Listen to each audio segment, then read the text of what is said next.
Hey, this is Matt once again. We're back to another video, and this is a paid request for Shawn. Thank you so much for that.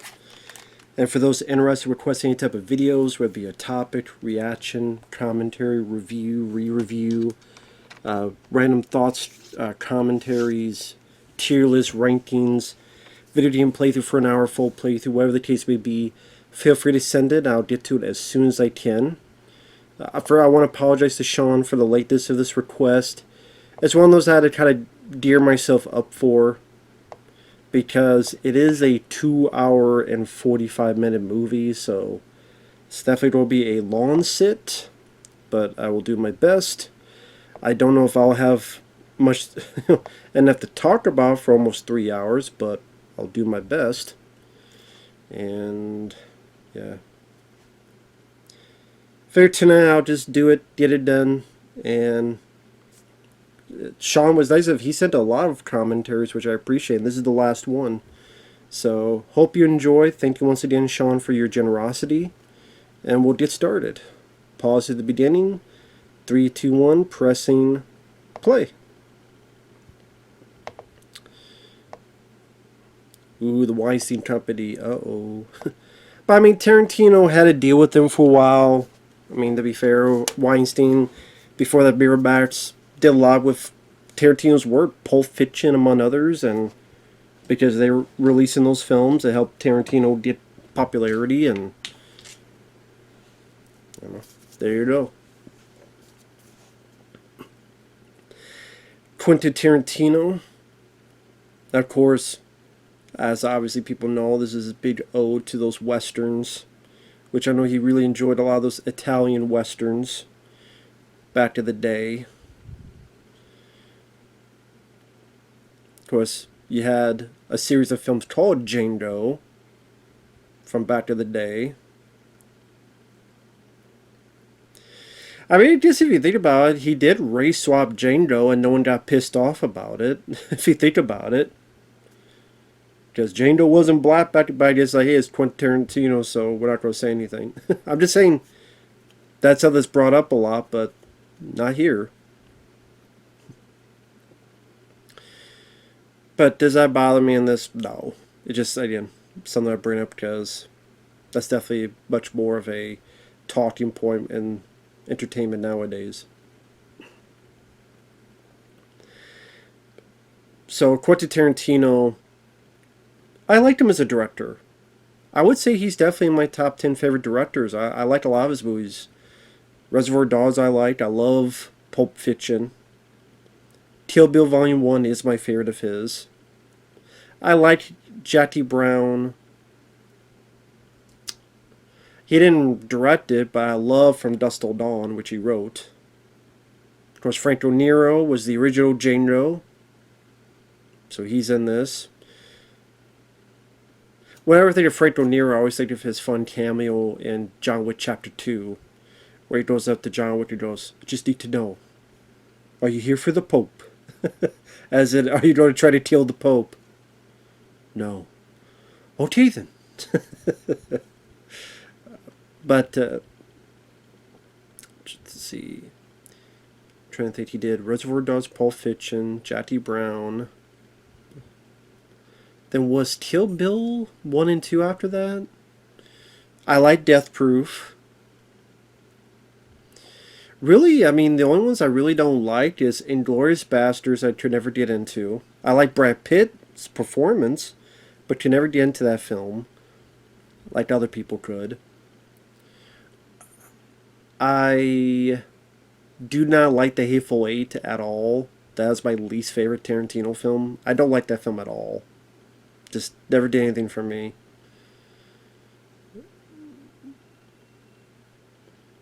Once Upon a Time in Hollywood, I really did enjoy. I thought that was a nice return, in my opinion, for Tarantino.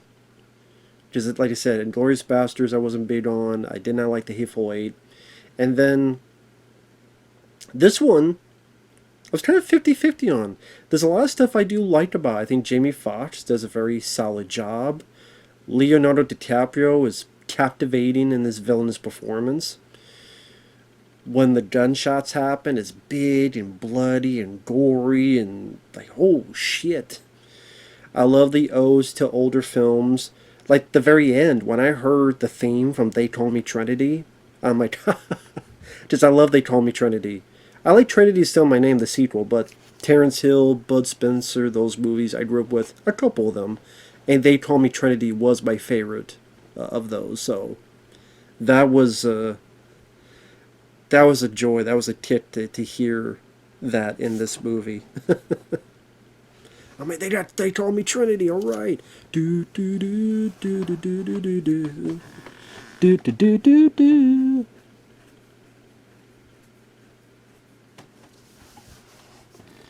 So here's Christoph Waltz, who worked with Tarantino on *Inglourious Bastards*.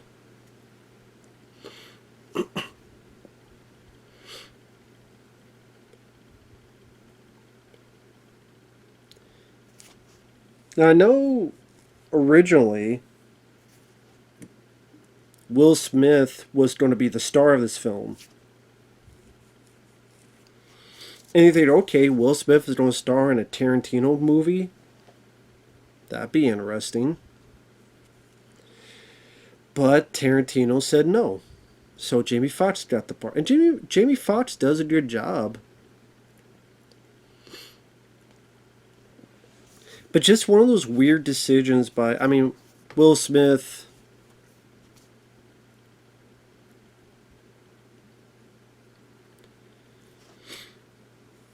Of course, we know all about the stuff of the slap. Not to get into that because it's old hat. Still don't like Will Smith doing this. Still think he's a bitch and a pussy. He's never really truly apologized for that. He acted like a bitch because of his wife, who's a bitch. But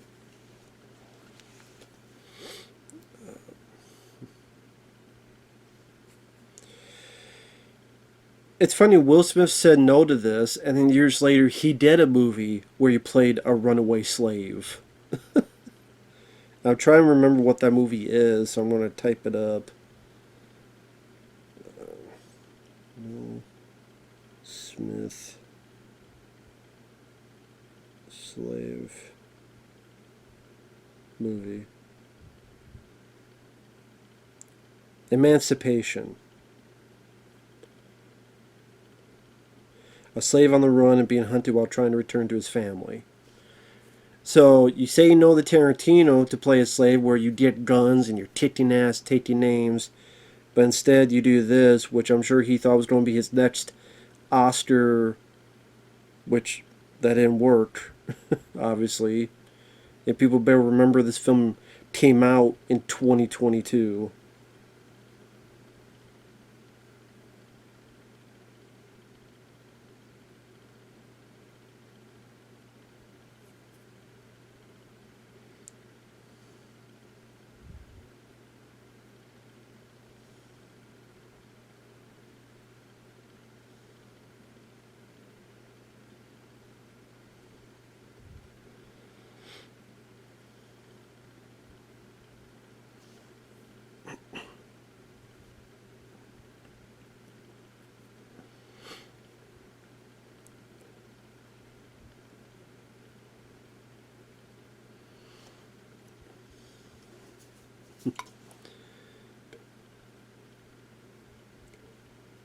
So nice to see James Remar in there.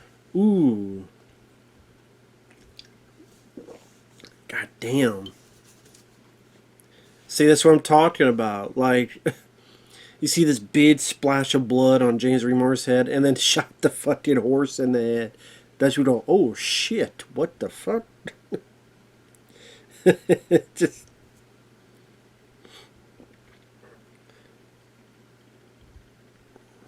Oh shit.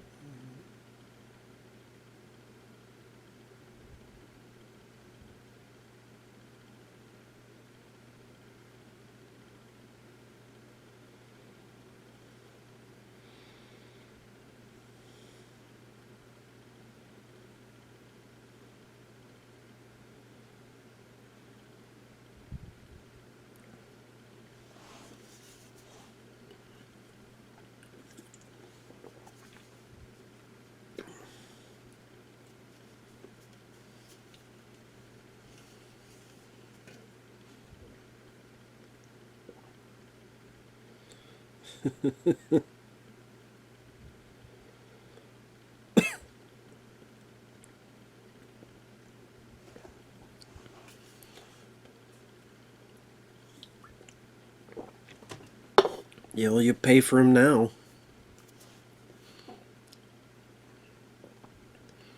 I do like the makeup used for his ankle to show how much the chain really took a bother onto his skin.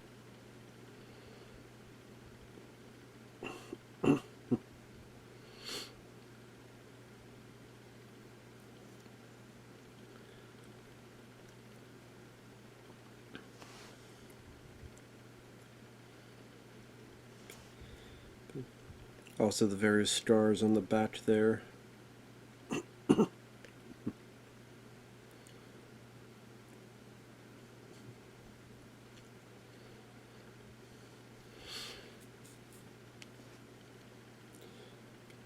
mean, there's a lot of moments you say this is like the nice like vigilante movie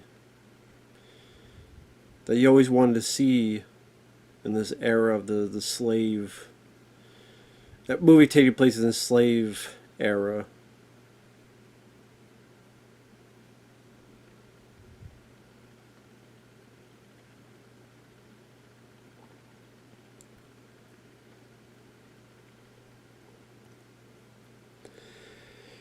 So as it says here, and that's why I was... In 2007, Tarantino discussed an idea for a type of spaghetti western set in the U.S. pre-Civil War Deep South. He wanted to do movies that deal with America's horrible past with slavery and stuff, but do them like spaghetti westerns, not like big issue movies. Like they're a genre film, but they deal with everything that America has never dealt with because it's ashamed of it. Other countries don't really deal with it because they don't feel they have the right to. I was right about how his movies, Sergio Corbucci, have this evil Wild West, a horrible Wild West. It was surreal. It dealt with a lot of fascism. So writing his whole piece on this, I'm thinking, I don't really know if Sergio was thinking this while he was doing this, but I know I'm thinking about it now, and I can do it.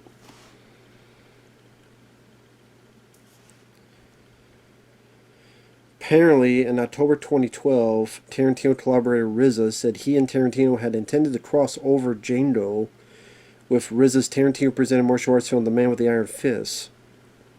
A younger version of the blacksmith character from RZA's film appeared as a slave in an auction. Scheduling conflicts prevented RZA's participation. Can you imagine if that was the case and this film succeeding like it did because of the RZA as a star?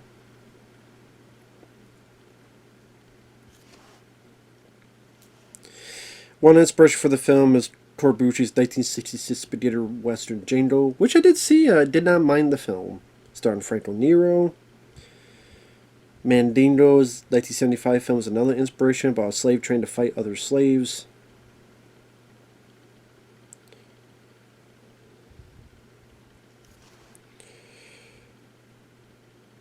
The title, Django Unchained, alludes to the titles of the 60s Corbucci film, like Hercules Unchained, the American title for the 1959 Italian epic fantasy. You had Angel Unchained, and among other films.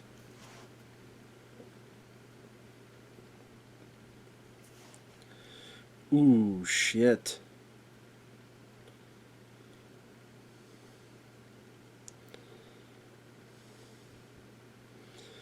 Well, that definitely, guy definitely got his comeuppance there.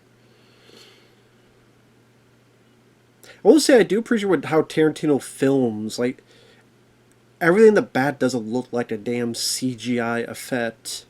He's using real places, the way the cinematography is, real sets. Like one of the videos I did was a trailer reaction to the new Salem's Lot, and you look at the nighttime scenes, and everything looks so fake and phony. Like that was set at night, and you tell everything was real and present on camera. Didn't look like everything was a damn CGI backdrop thing. I know that was a complaint people had when the film came out, the amount of times someone uses the N word, but people used it freely back then. You think there was a PC culture back then? Also, I never really understood the love affair people had with the Wild West. There are films I like that take place in it. I mean, I love Young Guns. That's my favorite Western. I love Young Guns.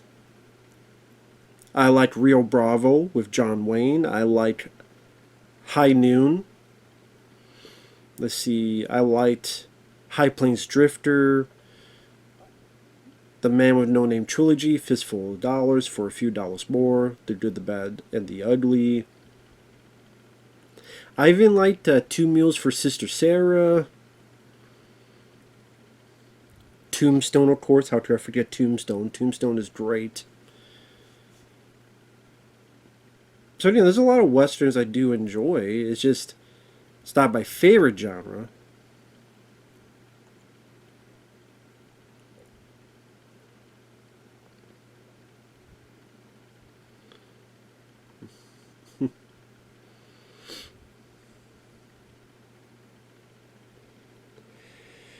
So it says here, among those to serve for the title role, Michael K. Williams, which he was in The Wire and Boardwalk Empire, sadly passed away 2021. And Will Smith were mentioned as possibilities. So Will Smith later said he turned down the role because it wasn't the lead and was not for me, but stated he thought the movie was brilliant. I don't know why he thinks Django's not the lead. He's certainly the lead because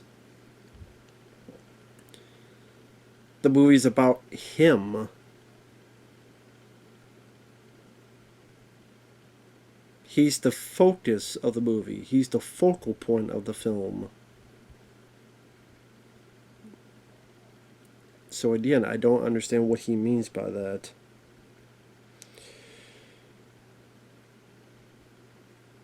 But he also said no to The Matrix and went and did Wild Wild West. So there you go.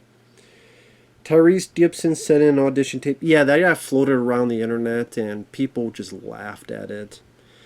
And people just, really, this guy? And I like Tyrese. Was that a great audition, though? He would not have worked out. Frank O'Neill was given a cameo.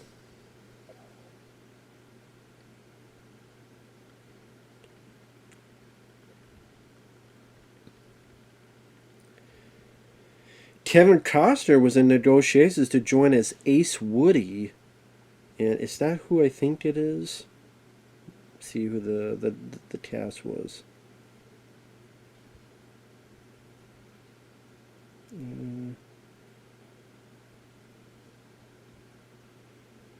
No.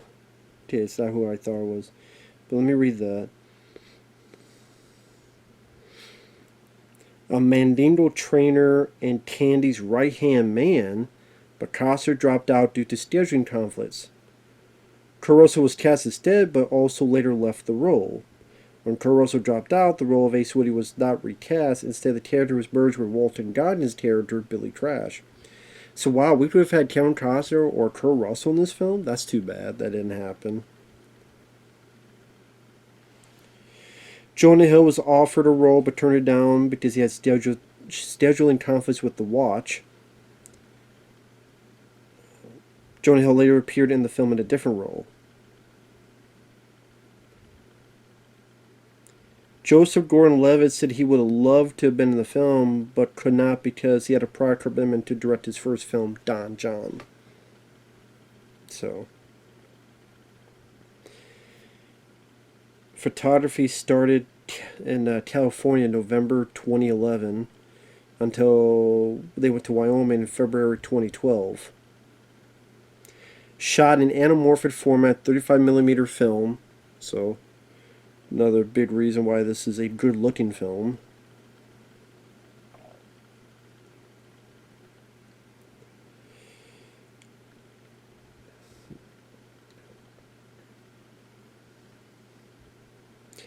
Ennio Morricone made statements criticizing Tarantino's use of his music in Django, said that he would never work with the director after this film. But later agreed to compose an original film score for Tarantino's The Hateful Eight in 2015. But I thought they were using music from John Carpenter's The Thing that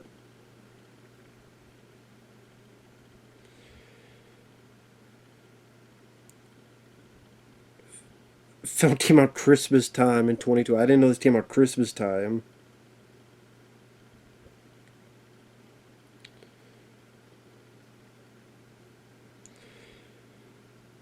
Let's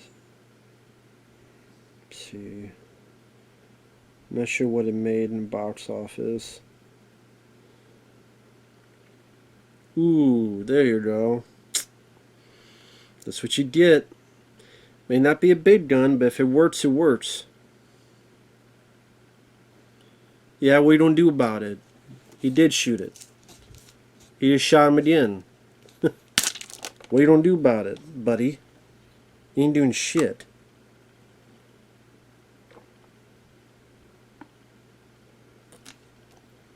Now you can get the marshal.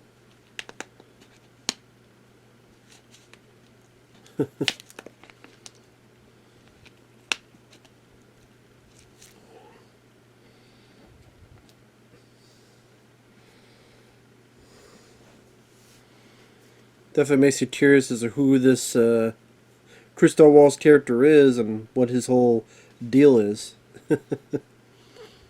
Jesus Christ. Talk about having enough, you have enough guns.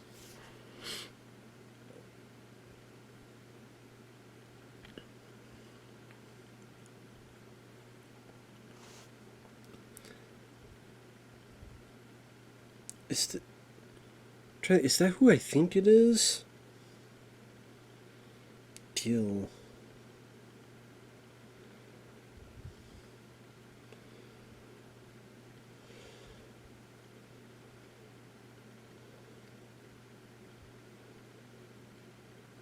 It is. So that marshal there who just spit, that is Luke Duke from the Dukes of Hazzard. Wow. I didn't realize.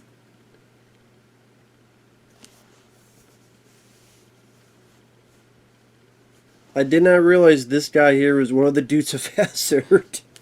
I thought he looked familiar. I'm like, is that who I think it is? It is. Tom Wopat.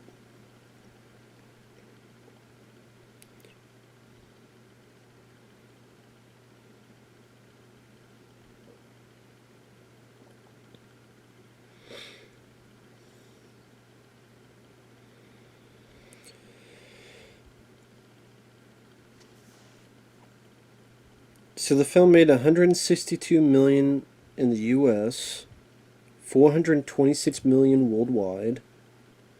It's Tarantino's highest-grossing film. It says as of 2013. As of 2013, it is. 87% on Rotten Tomatoes. Roger Ebert. The film offers one sensational sequence after another, all set around these two intriguing characters who seem opposites but share pragmatic financial and personal issues. Had I not been prevented from seeing it sooner because of an injury, this would have been on my year's best films list. There you go.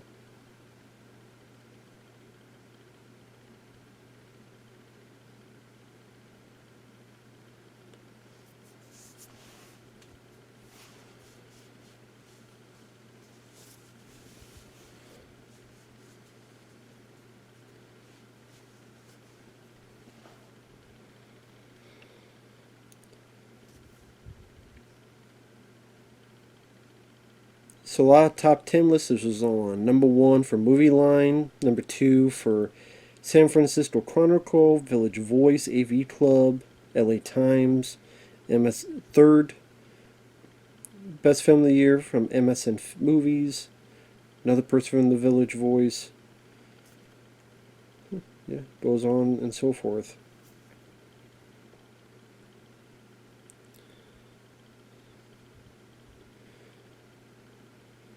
5 Golden Globe nominations, including Best Picture, Best Director, and Best Screenplay.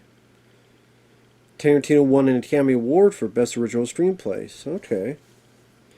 Christoph Waltz received the Academy Award for Best Supporting Actor. So won Best Screenplay and Best Supporting Actor. Okay.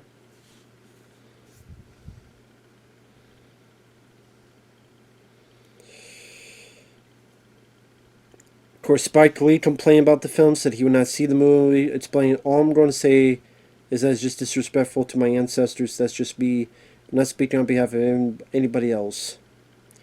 American slavery was not a Sergio Leone spaghetti western. It was a Holocaust. My ancestors were slaves stolen from Africa. I will honor them.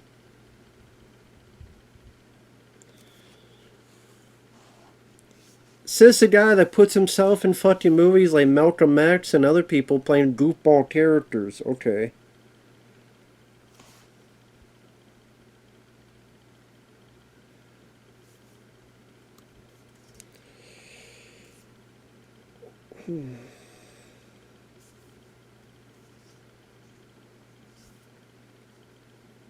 Bruce Dern.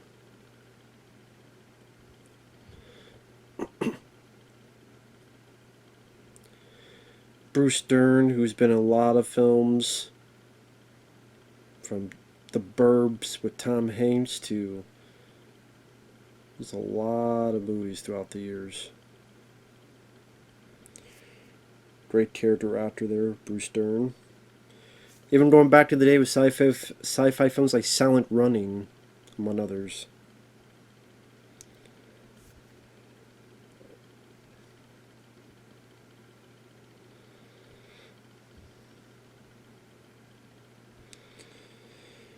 Some guy named Thomas Frank, who's an American political analyst and journalist,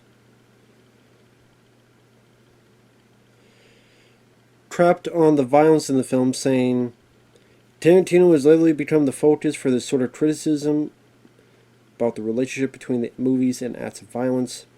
The fact that Django Unchained arrived in theaters right around the time of the Sandy Hook massacre did not help, yet he has refused to give an inch in discussing the link between movie violence and real life. Obviously, I don't think one has to do with the other. Movies are make-believe. It's about imagination. Part of the thing is trying to create a realistic experience, but we are faking it. Is it possible that anyone in our cynical world credits a self-serving sophistry like this? Of course an industry under fire will claim that its hands are clean, just as the NRA has done. But do they really believe that imaginative expression is without consequence? So you even say, dude, that obviously I don't think one has to do with the other. And the link between movie violence and real life. You just said I don't think one has to do with the other. If you don't think one has nothing to do with the other, then why are you saying, well, but there's without consequence? So what the fuck are you supposed to do? Have every film and TV show sing Kumbaya?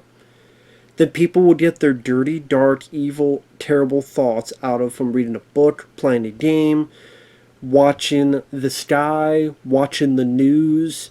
Someone breathed on them wrong. Someone farted in their general direction. Someone came too hard or made their screws in their brain loose. Jesus Christ. If they're that far gone, if they're that far up the creek without a paddle, anything's going to set them off. No matter what.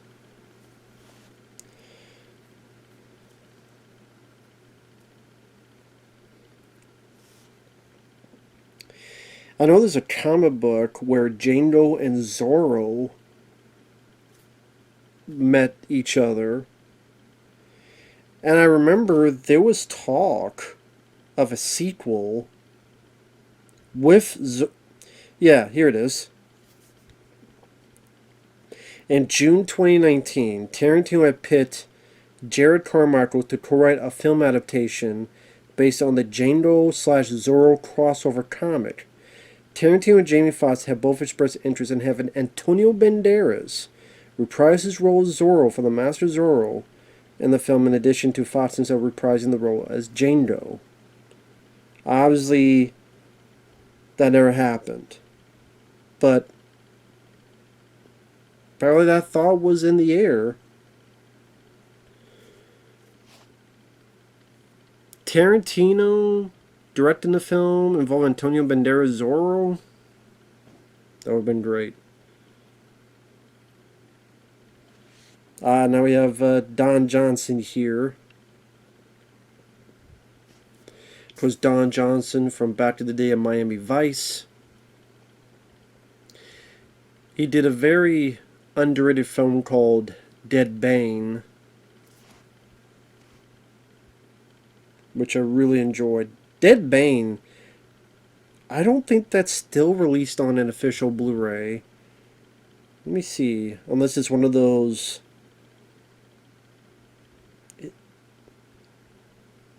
Is it on Blu-ray? Overseas in Spain.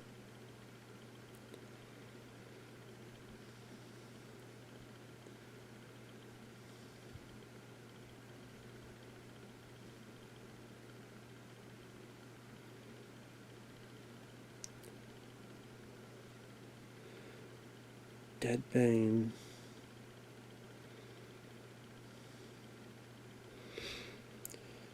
Not Dead Bane, it's just overseas Blu-ray. But nothing in the US, just bare bones DVD. That's another film that deserves a Blu-ray. Dead Bane. Where the... Come on, Tina Lorber. Come on, Tina Lorber. Give us Dead Bane on Blu-ray. John Frankenheimer directing. My favorite Don Johnson performance. He's great in that. Fucking Woody Allen.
I know I keep looking at this phone. I should stop, but...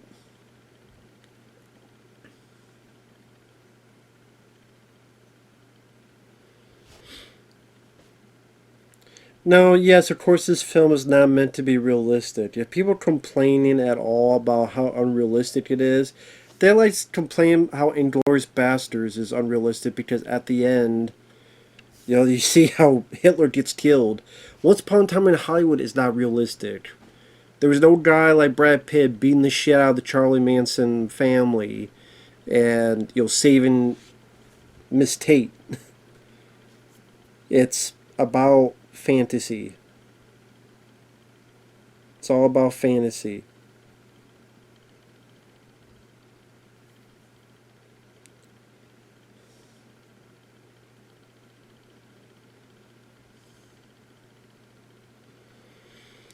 So you see this really spiffy looking blue suit he's got on.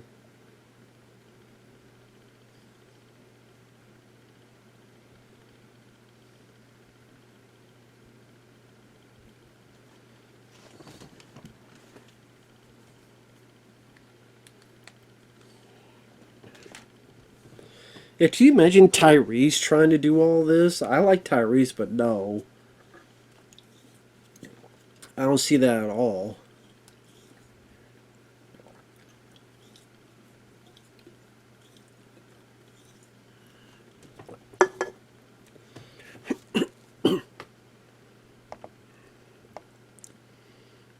Nice to see this different kind of...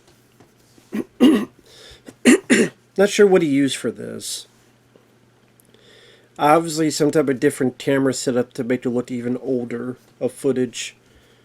Which makes sense visually for a viewer to make, you know, a flashback to look even older than the current day.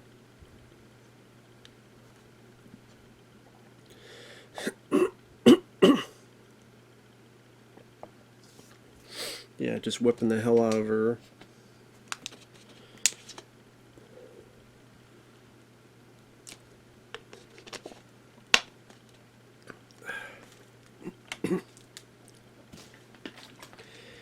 Like I said, you look at stuff like that, it's like, Will, what the hell are you talking about? This guy isn't the lead. How is he not the lead? Sometimes, like, some people just don't make sense.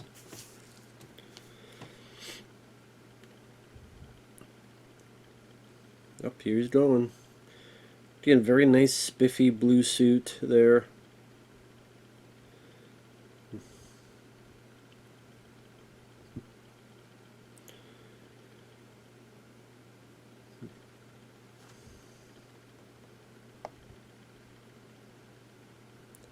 Trying to think, is that MC Danny?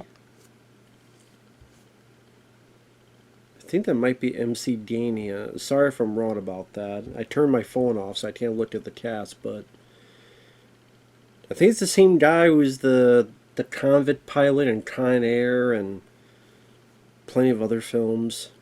I believe that's him.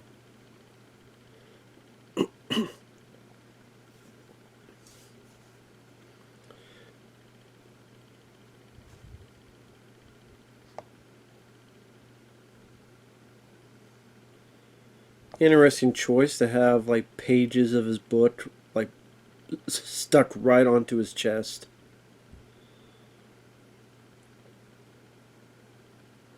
On his back too.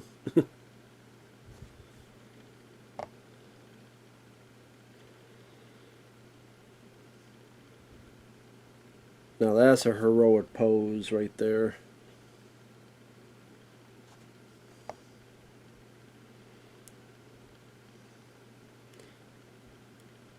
Ooh, good shot right in the heart. Very good shot there.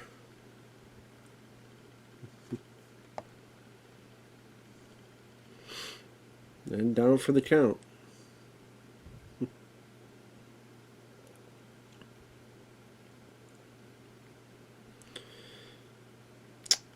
That's why you gotta be used to your damn gun handling, man. There you go, whip the shit out of him now. See how you like it.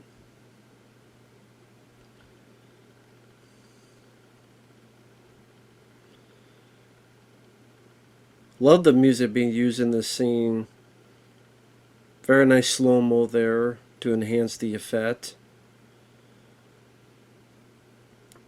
Yeah, I mean, this is definitely a great cathartic wish fulfillment to see this stuff happening.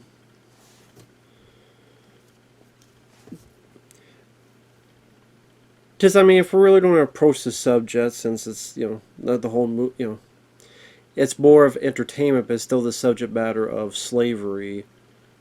It was and always will be a terrible, horrible, god-awful event in our history. A terrible affront against humanity. Never should have happened in the first place. We'll never condone it, could never condone it. And I do sincerely hate racist people. I do. I think they're god-awful garbage people that there's no reason to hate someone because of the color of their skin or their race. I think that's the dumbest shit ever. The most stupid shit ever. Hate someone because they're an asshole. Hate someone because they did you wrong in terms of hurting you, hurting your family, hurting your friends.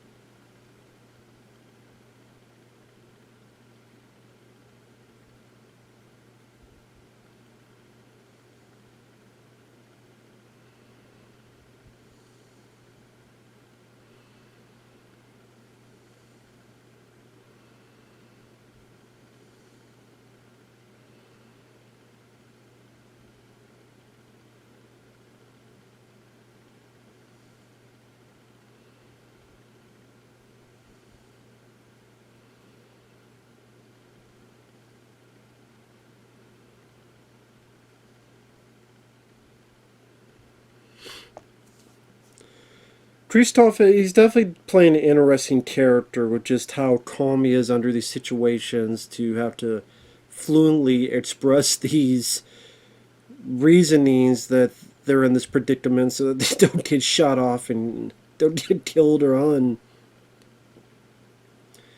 With a little bit of rain of sense of humor. It's a sense of humor, but he's all he's doing is telling the truth and stating the facts as well. And Don Johnson's look, I mean, he does look like the KFC colonel. Like anytime I see him, I feel he's going to sell me some chicken. Although I'm more of a Popeyes guy. But sadly, there's no KFC or Popeyes around here, so I can't get either one anyway. Where I used to live, I would love to get Popeyes. I love Popeyes chicken. And they were just so delicious. So fucking delicious. And like right now, I'm literally just would die for a bucket of Popeyes chicken because I love that chicken. Yeah, now they just have seen Don Johnson as the KFC guy. And I'm like, I don't get your competitor. I want them. But it is what it is.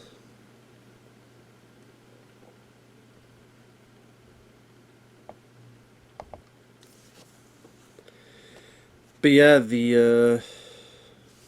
was I going to say? Oh, that's Jonah Hill. There you go. There's Jonah Hill, right on the right there.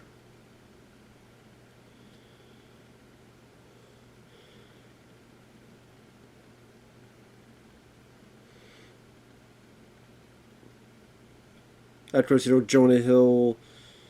You don't know Jonah Hill. I don't need to explain who Jonah Hill is. Although, what was the last thing Jonah Hill did, now that I think about it? Jonah Hill. What was the last thing he was in? Was it that awful film You People?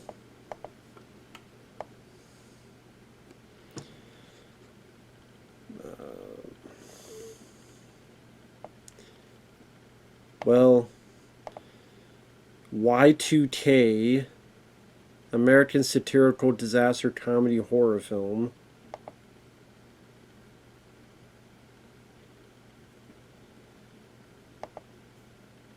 And then a film called Outcome.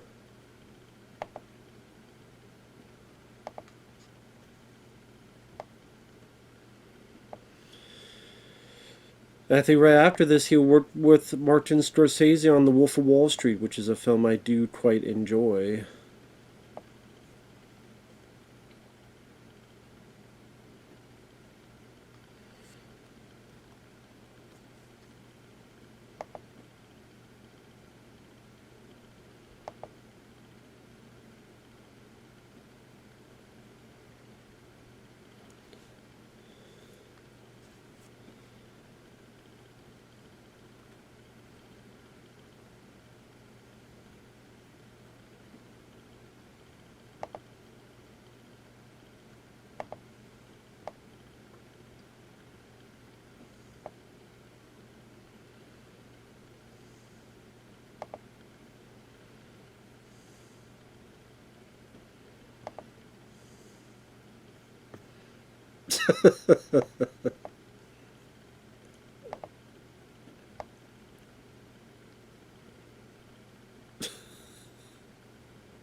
So I'm enjoying the scene because I love Don Johnson's just exasperation about what's going on, about this whole fucking conversation happening in the first place.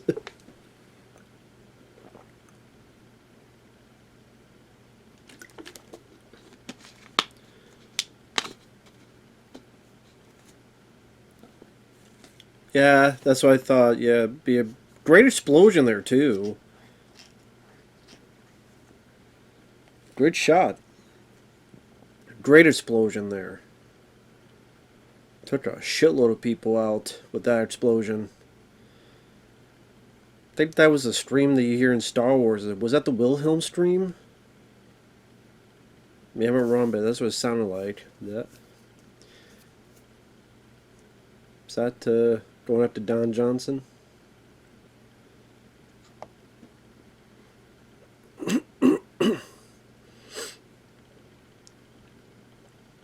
Yep, there you go. Yep, that's him.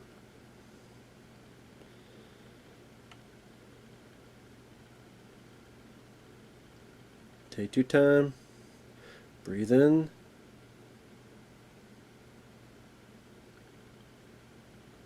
Didn't do anything. Ooh, got him.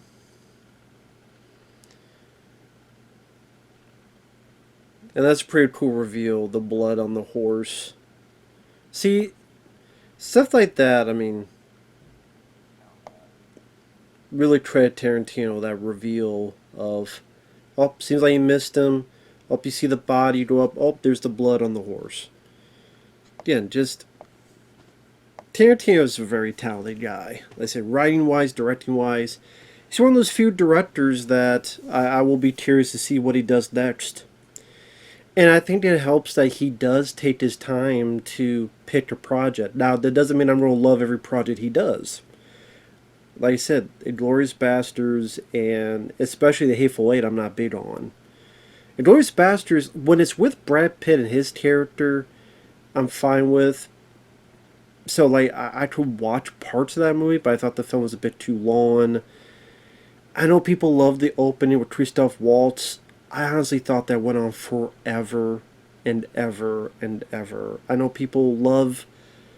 I didn't get what people love about that. I've heard the reasonings and I've seen people talk about it, just not for me.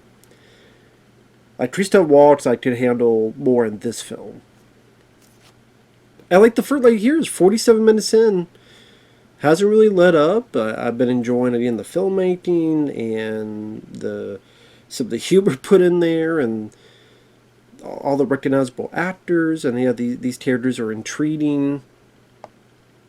Jamie Foxx has a bit of quiet stature,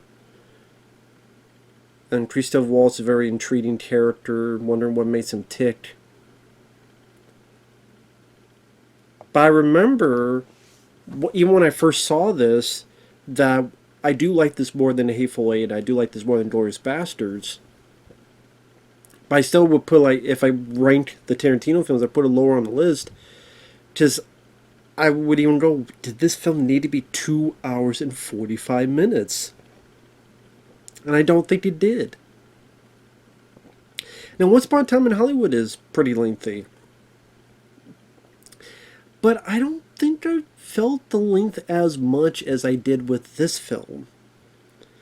And I think what it is that, I don't know, there's certain portions that kind of slows down. You're kind of going, okay, when's it going to pick back up? And I just...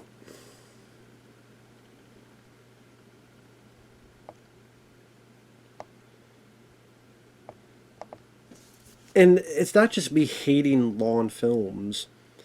The The Shining, Stanley Kubrick, that's a long film.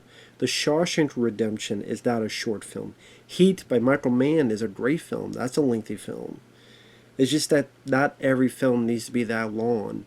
And when a film is that long, at least for me personally, there's not a lot of times I'm going to rewatch the film because it's one of those things where, man, it just...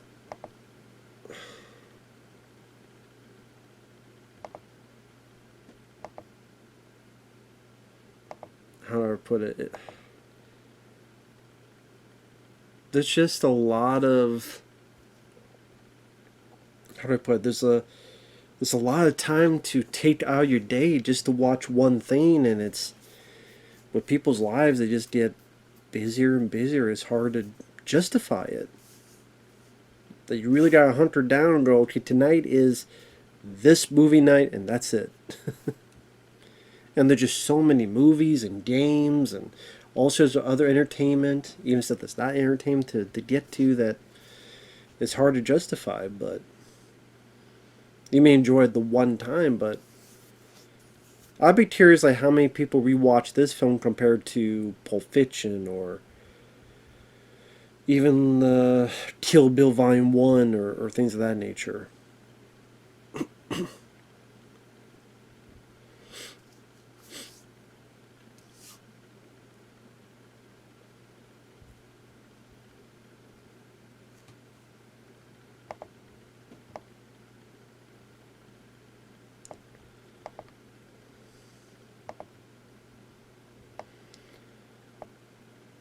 Very, very nice.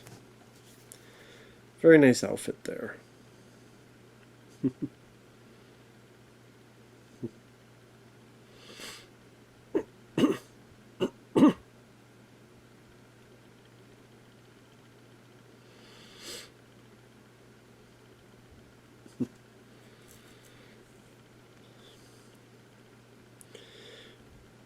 And I'm sure Jamie Foxx probably just had a ball with this role. They get to play a cowboy. Like, you get to be in a western. You get to be a cowboy in a western. You get to be in a Tarantino film. You get to be, despite what the hell Will Smith says, he's the lead. He's the star of the film. The times he, especially in the finale where he kicks ass and shooting people and big blood squibs, like, oh shit.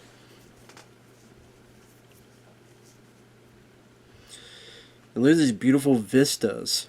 And that's the thing with Tarantino, and what I like about him. What I like about Tarantino, he's one of those few guys that he wants to shoot on film.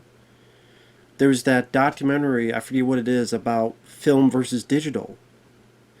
And, you know, James Cameron and George Lucas, they're all for digital, digital, digital. And Tarantino's one of those guys like, no, I want to shoot on film. No matter what, I'd like shooting on film. And I think he's right. It looks better. Like, I'm seeing the way this film looks and the vistas. Like, you just see that it's there. It's for real. So many times, even if something is there when they shoot on digitally, it could be with filters, all this other stuff that just looks so fake or so phony or so crystal clear that it just seems like an illusion. It seems like, I don't know, it just doesn't work. I don't know. You start questioning, was that CGI? Was that not CGI? All the other stuff.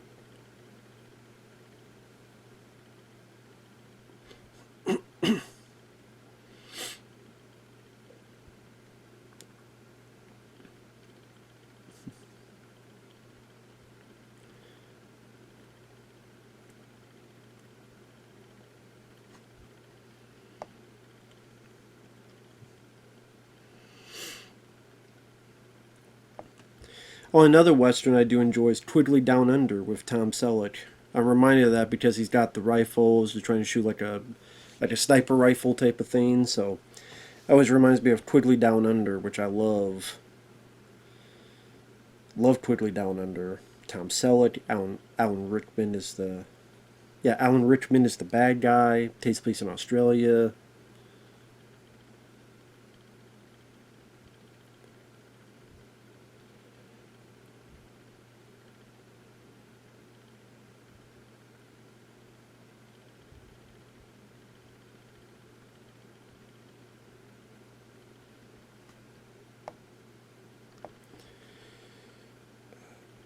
Oh, yeah, I was going to talk about Jamie Foxx. I do like Jamie Foxx as an actor. I really do. I looked at his filmography. I didn't watch a whole lot of his show. I remember some of his work in Living Color. But man, it's been so long since I've seen that show. It'd be nice to look think I used to back in the day have the first season or so on DVD, but I don't think I have them anymore. But I think he had a show of its own too. But I remember even films like Held Up, where he's like at a grocery store and there's a robbery, and it's like he's trying to get out, but no matter what he does, he's still kept in amongst this robbery. I remember not minding that film, Held Up. Bait. I know a lot of people don't like that film, but I remember liking that movie. It was a bit of an action comedy. Let me check real quick. Let me look up his filmography. I mean, I got 2 hours. I think I got enough time. So, Toys. Yeah, he had a bit role in Toys, watching security, one of the soldiers. Booty Call, I vaguely remember. Any Given Sunday, of course. I really enjoyed Any Given Sunday, directed by Oliver Stone. That is honestly my favorite Oliver Stone film. And perhaps my favorite football film. I love how hard-hitting he made the action sequences. It's such a great cast where you got Al Pacino and James Woods and Dennis Quaid and, of course, Jamie Foxx. Like, everyone was so good in that. And I love Any Given Sunday. I think that's a great football movie and my favorite Oliver Stone film, like I said. That's crazy, though. Any Given Sunday was a big deal, and after that he did kind of these smaller films like Held Up. But I guess to be fair, it was a starring role, and yeah. I do remember liking that film, but it didn't do anything. Held Up. It flopped. Bait. I'll tell you what, Antoine Fuqua directed that. Which Antoine Fuqua, he would go on to direct. He was The Replacement Killers was his. Training Day, Tears of the Sun. He did Olympus Has Fallen, Magnificent Seven. I liked those two films. Southpaw was really good with Jake Gyllenhaal. And of course he did the Equalizer trilogy, which I'm not big on those. I'm sorry. Funny enough, he directed Emancipation with Will Smith, funny enough. Yeah, The Replacement Killers was before that, and then he did Bait. And this was like Jamie Foxx's big chance to be like a star on his own. And they put $50 million in that budget because they thought, oh, this is going to be, his action comedy film like Eddie Murphy had with Beverly Hills Cop, like Chris Tucker had with Rush Hour, and it didn't do anything. But I do like that film. I never, I did like that, but it just... Oh, this is interesting, real quick, about Bait. Sorry, real quick, light. Antoine Fuqua said, Bait was one of those movies that stopped me. As a director in the beginning, you're still trying to find what your passion is. You don't always necessarily get to do what you're passionate about, and I was always impatient with waiting around. It wasn't like the stuff I was passionate about was coming across my desk. It was a chance to work with Jamie Foxx, and I thought, well, maybe I do have a little bit of humor in me, but I don't. It didn't work out for me. Time did as an exercise. It was fine. I got to work with Jamie Foxx. Jamie turned out to be a major star, which is great because I knew he would be back then by just spending time with him. But yeah, that film didn't do anything. Of course, he was in Ali. Collateral. That's a great film. I love Collateral. Saw that in the theater. It was a wonderful experience. One of my favorite Michael Mann films. Miami Vice I was not a fan of. The Kingdom, I think that's an underrated film. Law Abiding Citizen, I think that's a very good one. Due Date, I forgot he was in Due Date. I actually have fun with that movie because of Robert Downey Jr. White House Down, I quite enjoy. I know a lot of people do not like White House Down. I do like that film. That was after this. Of course, he was in Amazing Spider-Man 2 as Electro, which that film was growing on me. Baby Driver, I forgot he was in that. I do like that film.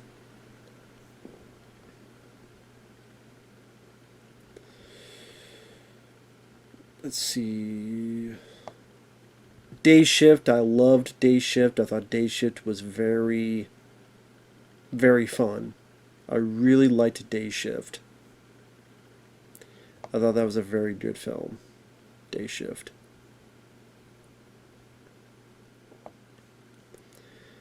They cloned Tyrone. I didn't love the film, but I thought it was kind of interesting. I never saw Project Power. That was a Netflix film he did with Joseph Gordon-Levitt. Never saw Project Power. Let's see. He was in The Burial with Tommy Lee Jones. I didn't see that. I guess he's doing another action comedy. That's right. That was the one that was delayed because he had health issues.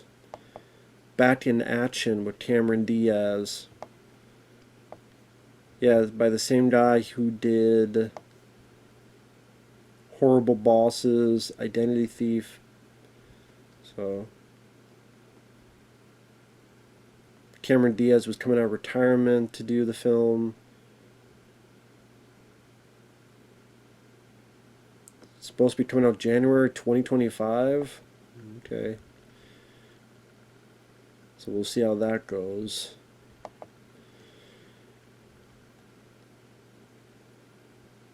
A film called Tin Soldier with him and Robert De Niro.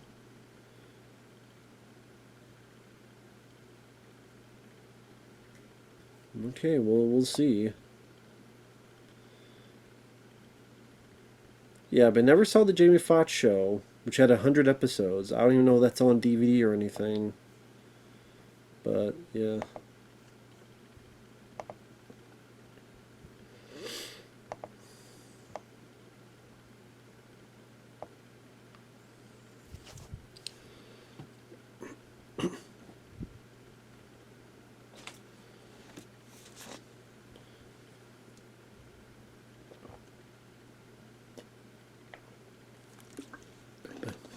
The Cleopatra Club.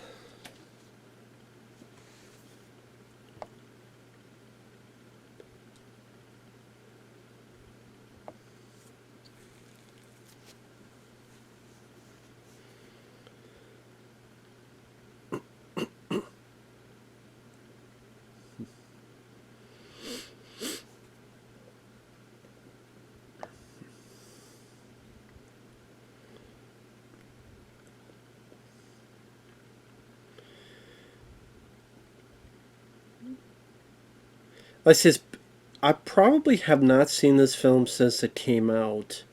And that's crazy to think this is 2012, so. God. 12 years ago. Holy shit. That is crazy to think this is 12 fucking years ago. That is so fucking crazy. Because Once Upon a Time in Hollywood was 2019. So that's 5 years ago?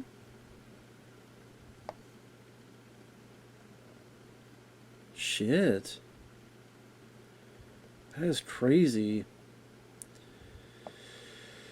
Yeah, Reservoir Dogs 92, then Pulp Fiction 94, Jackie Brown 97, then Kill Bill Volume 1 and 2, 2003, 2004.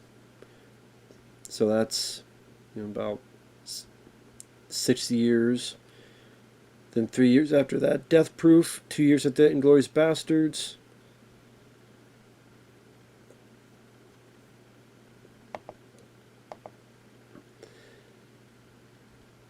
(2012 to 2015), Django Unchained, The Hateful Eight, and then 4 years later, Once Upon a Time in Hollywood.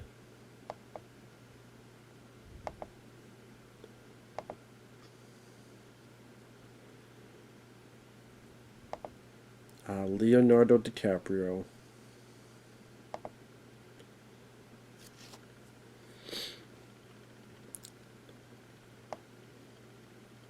I do remember Leo doing such a great job in this. And I do think he's a wonderful actor. I really do.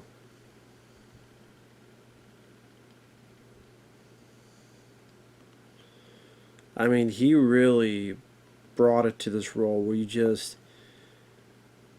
really wanted to hate the guy. But he had a certain southern charm to him, even though he's such a loathsome character.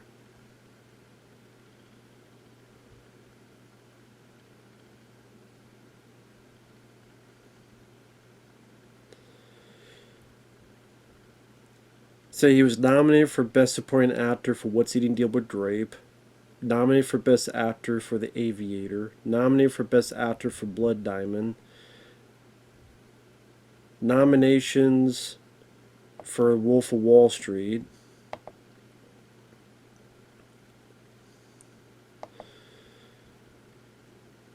he won for The Revenant, and was nominated for Once Upon a Time in Hollywood.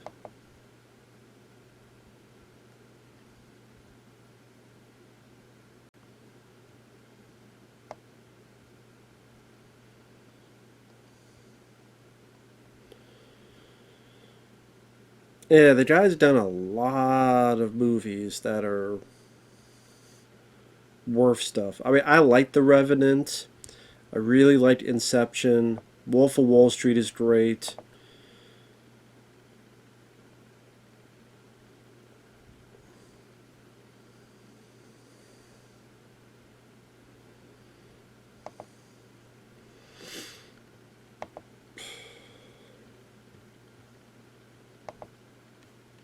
Jesus Christ.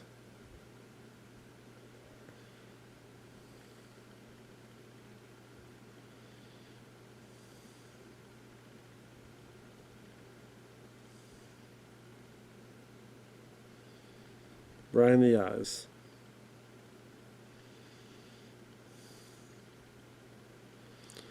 Fucking hell.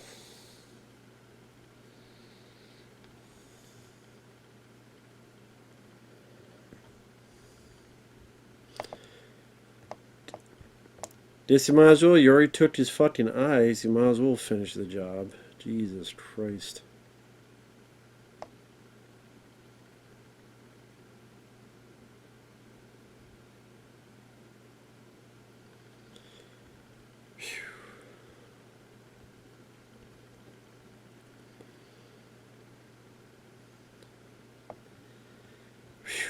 God damn.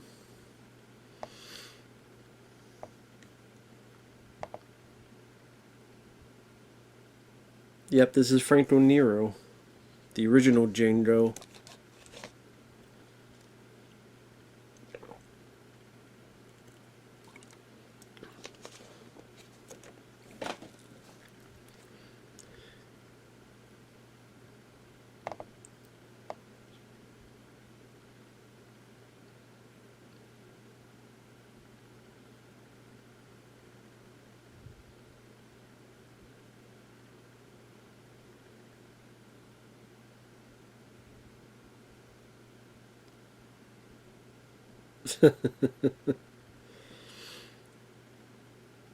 Of course, that's his ode.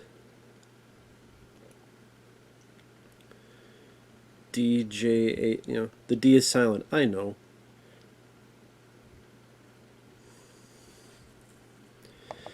I was surprised Tarantino didn't make it where he was the actual Django from those older films. That there could be another. There could be more than one person named Django. Be rare, but I mean, I've seen more rare stuff, to be honest.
I'm actually surprised. I'm looking at Leonardo DiCaprio. I am surprised that he wasn't nominated for this film. Just each time he pops up, he just has this like commanding presence to his character. But yeah, just they're like, well, we can't nominate you for every role.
So I'm not saying anything. It's just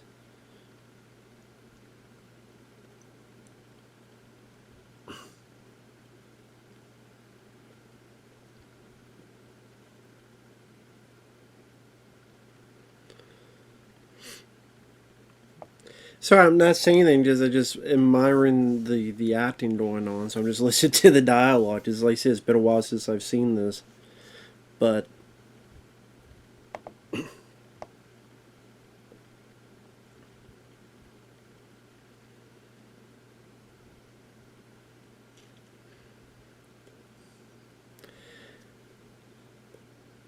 trying to think what the hell I was going to say. I was going to bring something up, but I fucking forgot. Hopefully, I'll come back to it. I would say this section, while I'm enjoying Leonardo DiCaprio's performance, this is where the movie kind of lagged for me. And it's kind of like I'm enjoying Leo's performance, but that's really like, okay, we're trying to get from one point to the other as this plan is being set, where they're trying to buy this person off and try to warm up to Leo's character in order to buy this particular person.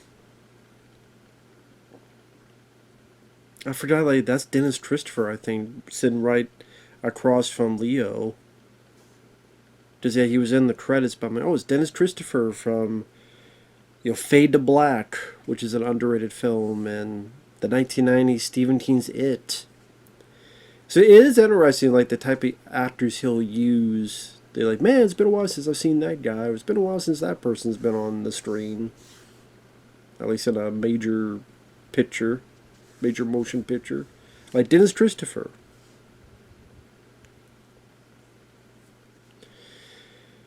And there's Walton Goggins, of course.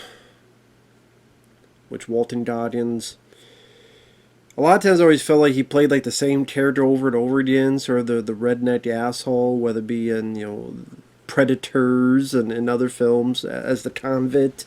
But I will say he did a very good job in Fallout, the TV show Fallout, which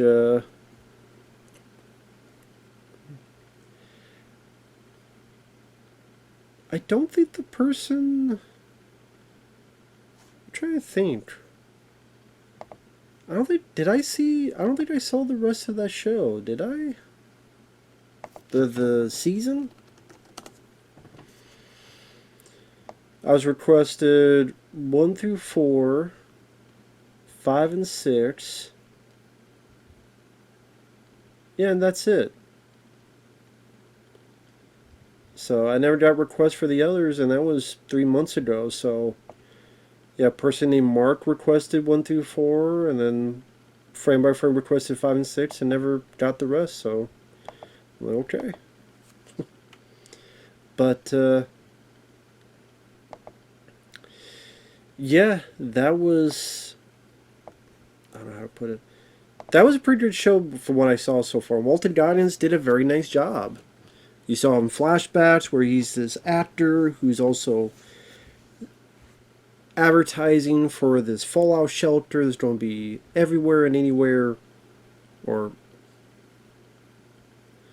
quite a few places, I'll put it that way. And then his present condition where he's this mutant and he probably has no nose anymore, and the ghoul. Very fascinating character, and I thought he did a really good job in that. So, at least to me.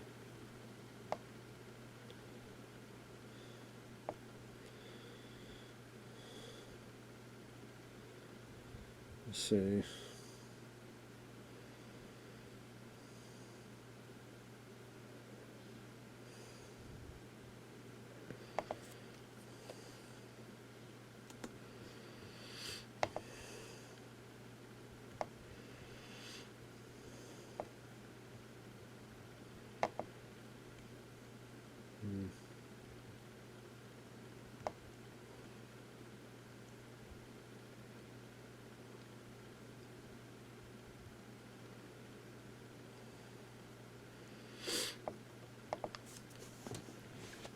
That, of course, is Jamie Foxx having to be. His character has to be in the act.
See, you look at that and you go, man, Jamie Foxx really knows how to be a leading guy, man. He can really make it work. And maybe in retrospect, it's nice that Will Smith didn't do this. Maybe in retrospect, it's nice that Jamie Foxx got this part. Would it have been fascinating to see Will Smith do this? To be fair, yes. Because, I mean, despite my feelings on Will now, I liked a lot of his films. Independence Day, Men in Black, Enemy of the State, even, Ali, I don't mind. But this would have been a very different change of pace, and I think it really would have could have opened some other doors for Will, but which it is ironic that he said no to this, and then he did another slave movie called Emancipation. So okay, is that Carradine? I think that's Robert Carradine from Revenge of the Nerds. I think the guy's like doing this. Oh yeah, this is where the dogs are going to eat this slave alive, I believe. I believe that's the case there.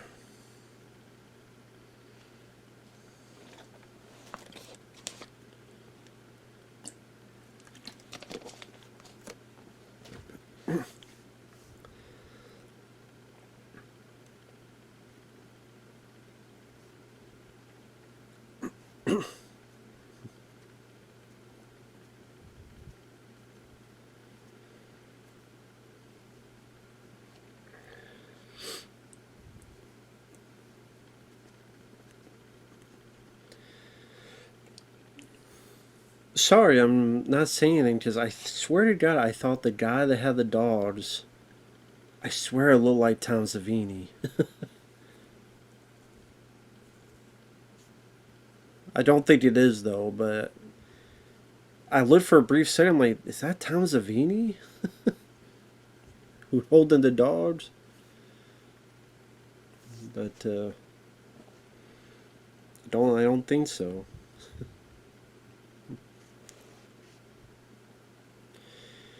God, Leo DiCaprio plays such a scumbag in this. Jesus.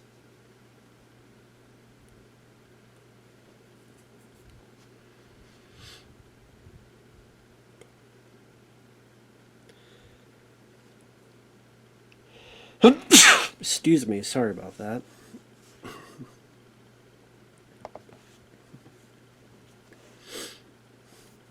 But I will say, this is the point in the film. I don't know, like, I'm looking, even from here, it's like, is that Tom Savini? But I will say, this is where the film kind of slowed down for me.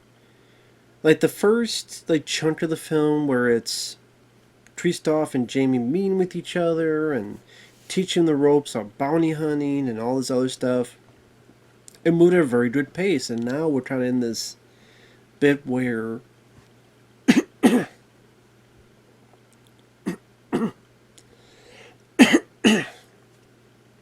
just following along with Leo's character and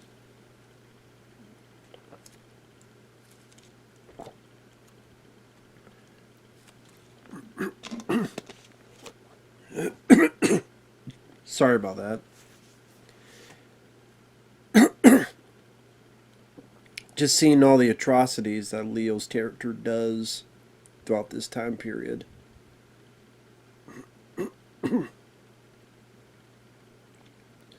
Whether it be the Mandingo fight, whether it be this bit here.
Yep, this is where the dogs are going to get them.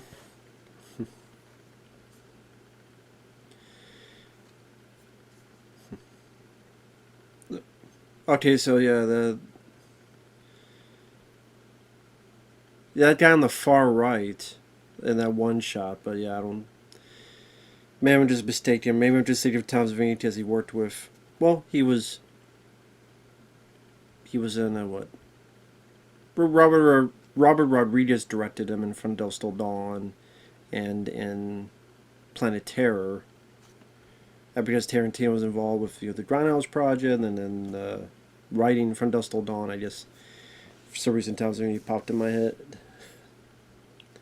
Oh, one thing I wanted to mention about with Leo DiCaprio is that I know there's one bit where, not one bit, but a story where he had a hard time saying the N-word because the character he plays. Now, granted, you would think you have those issues before you took the job, but you took the job. But at the same time, I can understand. I can't really complain about that too much because that's one thing. Yeah, I'm going to say yes to work with Tarantino because I don't think Leo had worked with Tarantino before this. So it's like, okay, now I have my opportunity, my chance.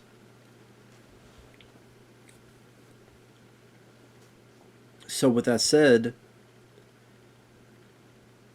you just say yes, that's one thing, but then the idea of doing this part where you have to say the N word so many times, even if it was just once, it'd be tough enough, but say so many times, I just see why someone would have an issue with it. I would, if my friend Michael Keane, who happens to be black, if he made a movie, wrote a movie, directed a movie, cast me in it, and I have to say this word, I would have trouble as well, and I would have to talk to Michael, go, I just, I know it's the part, but it's like, no, you're playing a character. It's not you saying it, it's a character saying it. And the reason the character is saying it is because in this time period, that's what they would do. That's what they would do. They would say stuff like this. They would talk like this. They would behave like this. They would look at people of color like nothing, absolutely beneath them. That's just the sad state of affairs that what happened. So obviously, they would be saying and throwing that word around. I think someone brought up to Samuel Jackson. I think Sam, I don't know what he said to Spike Lee. I almost want to say he said, Spike, shut the hell up. But I know Sam Jackson defended it. But it makes sense why it would be used in this film because of, in that time period, it just would be used a lot. Because these are not good people. Now you have Samuel Jackson, which you could say, in a way, he could be the most vile character in the movie. Sam Jackson, the personification of Uncle Tom.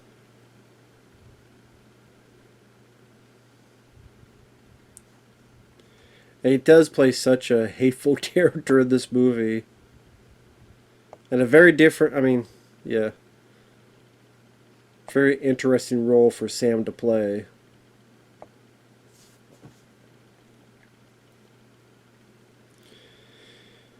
Of course, Samuel Jackson worked with Tarantino from back in Pulp Fiction to had a bit, was it Kill Bill Volume 2 as the piano player. Of course, he was in Jackie Brown as well.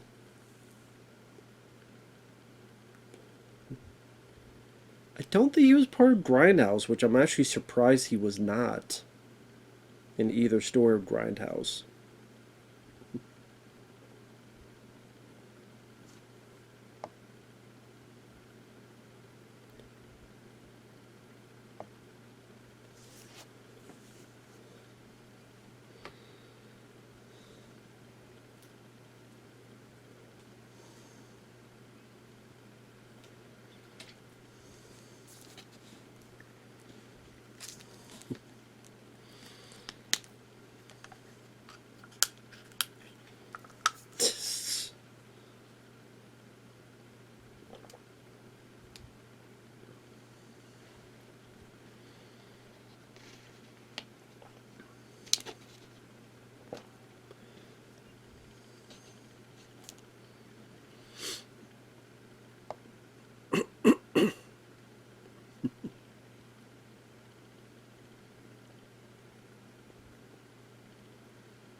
That's Sam Jackson just doing whatever he's told that Leo tells him to do. To the point that even though he's black, he hates other black people. That's what was the phrase? Uncle Tom, that type of thing. I did. It's weird. I keep looking. I was like, wow, Dennis Christopher is in the movie.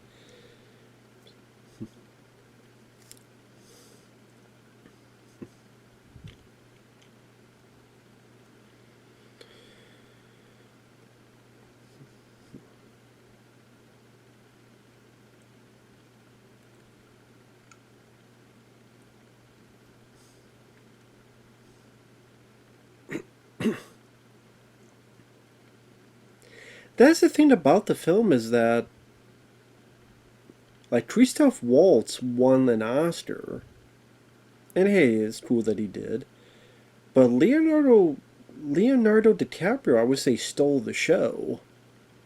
I think he easily stole the show in this film, with just his bravado and his energy. But I guess to be fair, that's not entirely what all they look for at the Academy Awards, to be honest. I think Jack Nicholson's performance in The Shining is fantastic. It's maybe over the top, but it's so iconic, and that got nothing for it. So, take that for what you will.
Well, Jamie Foxx, at least he's got a good head on his shoulders, being calm, being understandably upset and adamant because the girl that he loves is in that hot box, but able to calm himself down. So you have the best of both worlds for the viewer. You can understand his anger, his anxiousness, his vitality to get revenge, but at the same time able to play it smart, because if he tries to do it, they'll all just be dead and they'll all be worse for wear. So the audience can sympathize with them, but the audience also is not going, "You dumbass," So it all works out.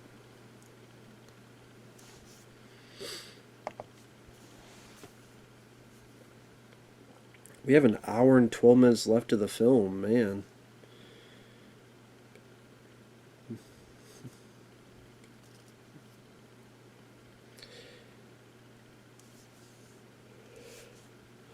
That's what I mean. We got quite a bit of stuff left still of the film.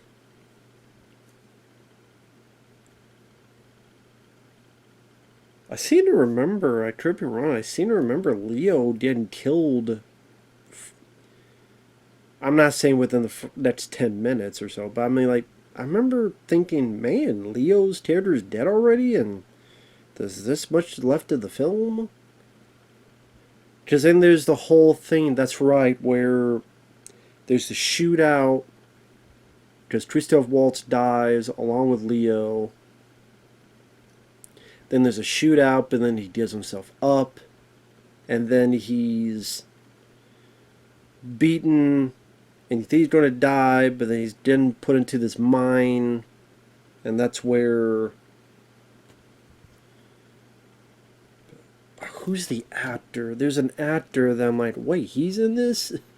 That I recognized.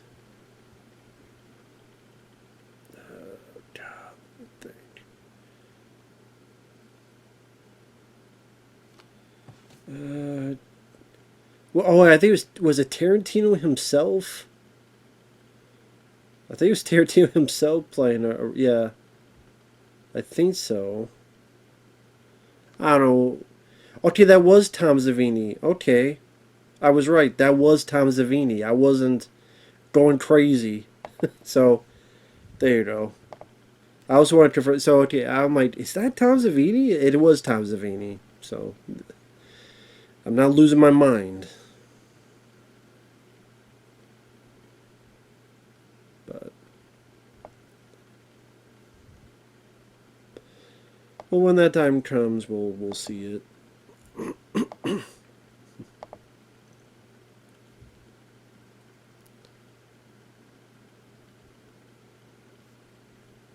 Oh yeah, Michael Parks, who of course was in From Dusk Till Dawn, and he was in uh, Kevin Smith's film Red State. John Jarrett, which wasn't he the guy? Yeah, the guy from Wolf Creek, and Tarantino himself. The mining company employees. There you go. Yeah, because you have that whole stuff. Then you have him escaping that. I think there's like dynamite explosion, and then going off to rescue the lady. And then with a film like this for so long, you gotta think the end credits gonna be a bit lengthy as well. So you take that into account.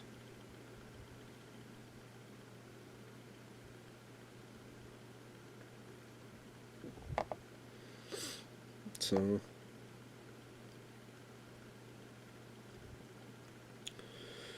trying to see if there's anything in the IMDb trivia to look into while this is going on. Yeah, this is coming up, this scene where when DiCaprio smashes his hand on the dinner table, he crushed glass and really began to bleed. He ignored his stating character. Smeared blood on Terry Washington's face. And Tarantino liked it so much he kept it in the movie.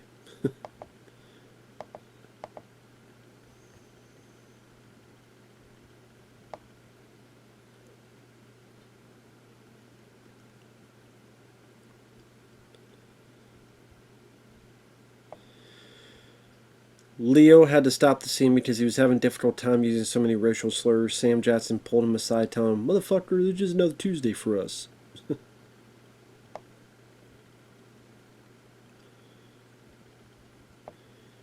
So this, oh, okay, this film was the first time he played a villain since The Man in the Iron Mask.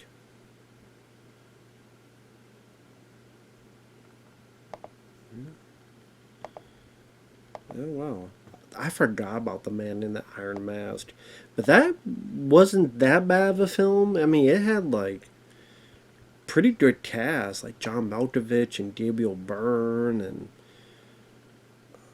a pretty good cast.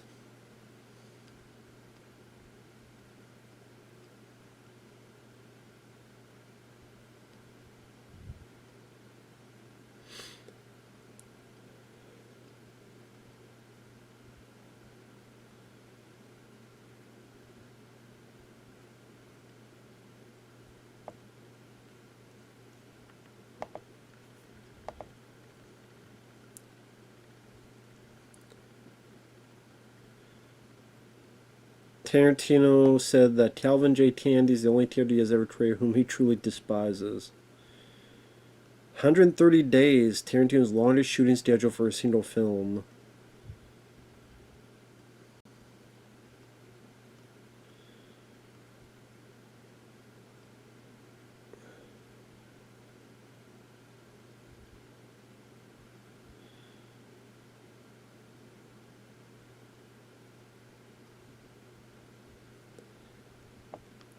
Will Smith, Idris Elba, Chris Tucker, Terrence Howard, Michael Kenneth Williams, and Tyrese Gibson were all considered for the role of Django.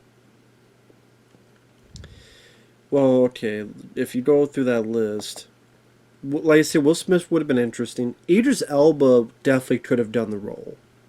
I think Jamie Foxx does a great job, but Idris Elba definitely could have done it. Chris Tucker, you shitting me? Terrence Howard, no. Tyrese Gibson, no. Tarantino wrote with Will Smith in mind. Will Smith's agents and manager wanted to set it, but Smith said no.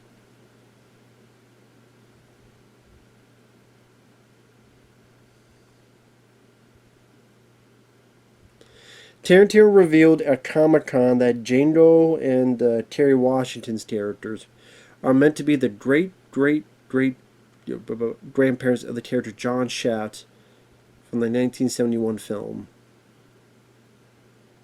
This is why Terry Washington's character's full name is Bromhilda von Shaft. So if you're wondering why her name ends with Shaft, that's why. In his eyes, these are eventually would be born, give birth to Shaft. Which that's actually kind of cool. I didn't know that.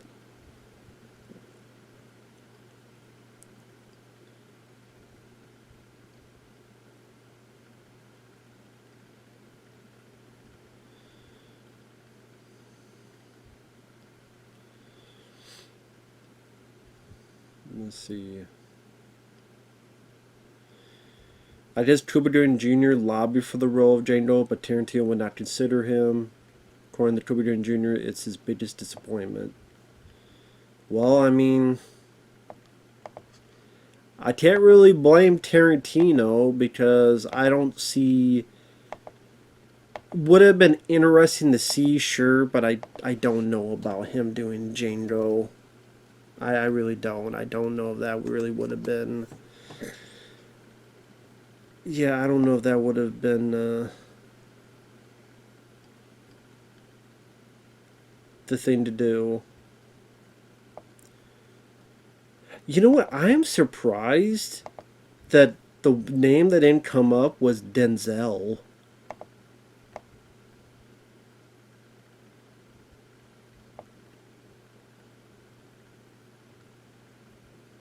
That Denzel was never thought of for the role.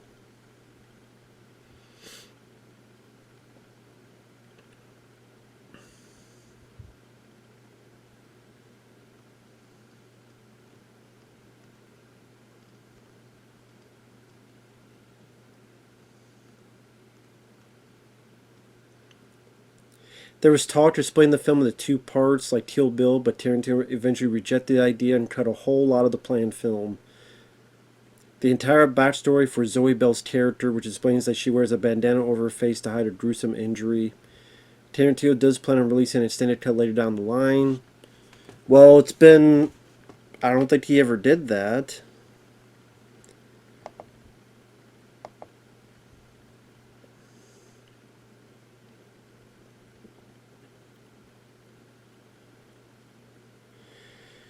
It says here, Kevin... I mean, granted, IMDb, you never know what's true, what's not, because anything could be fudged.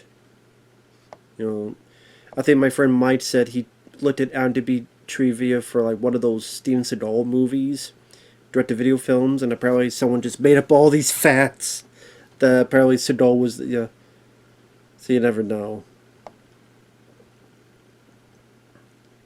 There's all stuff that you could read, but then like look up to try to get confirmation one way or another.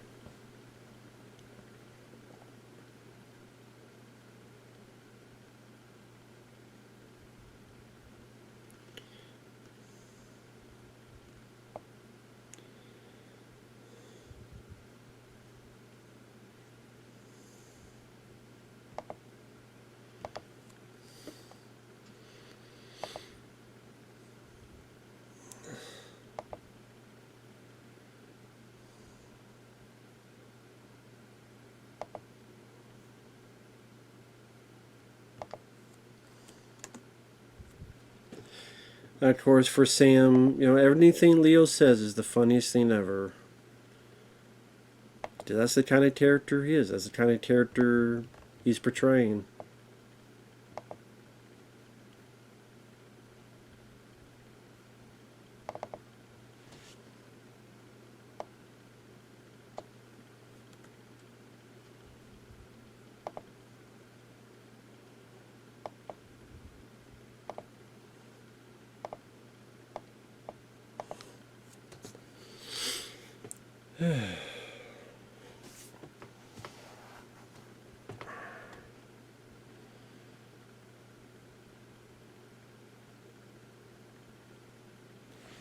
God, they just outright hate. I mean, that's what you're supposed to just hate Sam Jackson's character so much. It makes it a point like, which do you hate more? Do you hate Leo's character more or Sam Jackson's character more? And you almost want to hate Sam's character more because of how traitorous he is, where he sees other people of his race and color and just, not only is he accepting it, not only is he letting it go on, he approves of it in a way. Like, he's been so conditioned, he's been so desensitized, he's been so used to this that he condones it and approves it and wants it to be the that way in that case. I think this is a scene when Leo does cut his hand on the glass.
I'm sorry I'm not saying anything. It's kind of just this dialogue, this conversation, this negotiation to buy this person, all this stuff as part of their plan.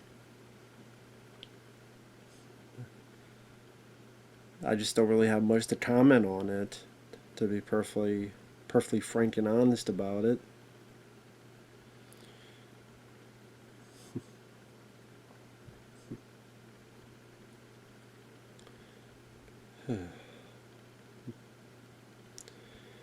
Like I said, I think this is the scene where he breaks the damn glass.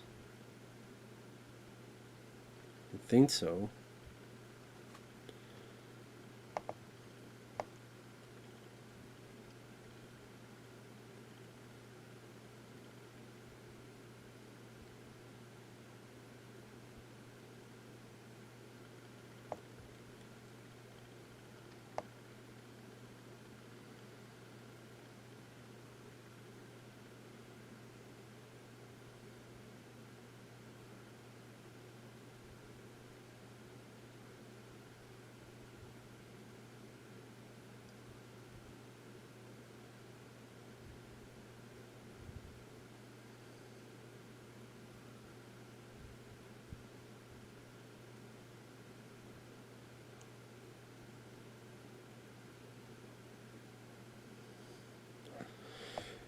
Now is this temptation of Jamie Foxx, where is he going to lose it or what once he sees this? It's going to be very tough for him to hold back and seeing this whole thing. Very, which is the whole point of it. Sense of control and all this other stuff, and there's the marks.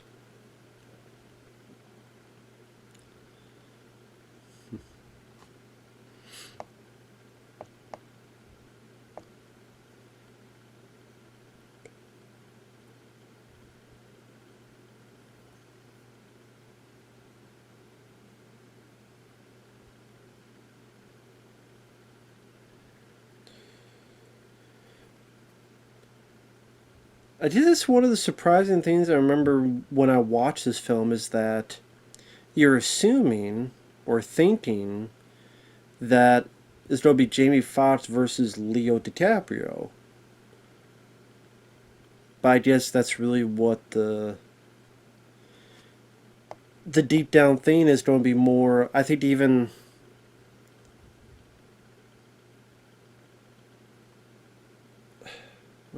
I'm trying to think, maybe what Tarantino's trying to say is that no, it's actually people like Sam Jackson that's even the worst kind of person for just how traitorous he is.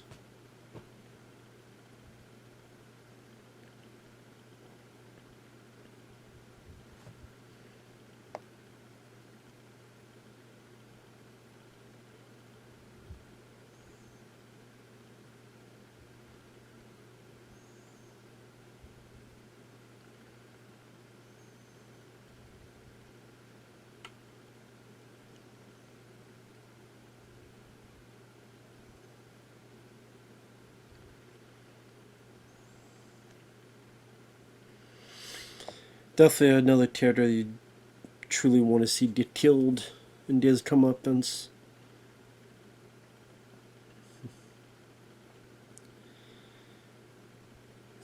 And yeah, I'm sorry I don't have really much to say. It's just, just a very lengthy dialect and conversation.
Leo just, I think, just steals the show. He truly does.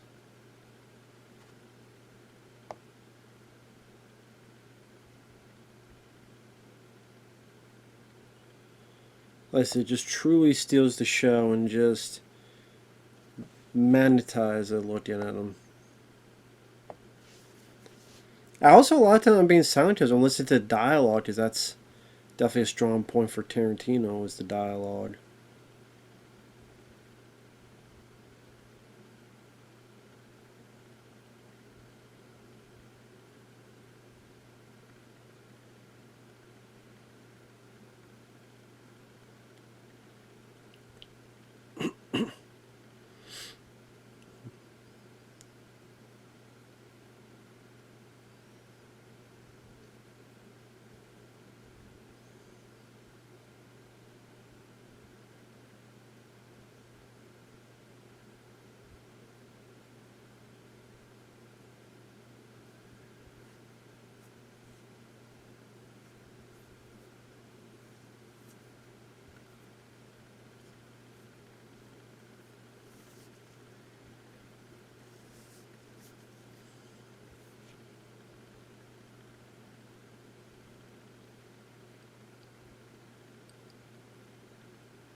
All because of Sam Jackson's character, all because of him.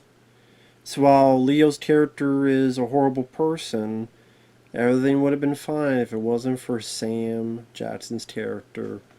And I think that's what Tarantino is, at the end of the day, made him the last person, really, to get taken care of, because the one guy, well, that should be rooting for them and hoping for them to succeed, another fellow black person, turned on them, screwed everything up, and because of this, it leads to Christoph Waltz's death, it leads to all this other stuff going on, and the shit hitting the fan.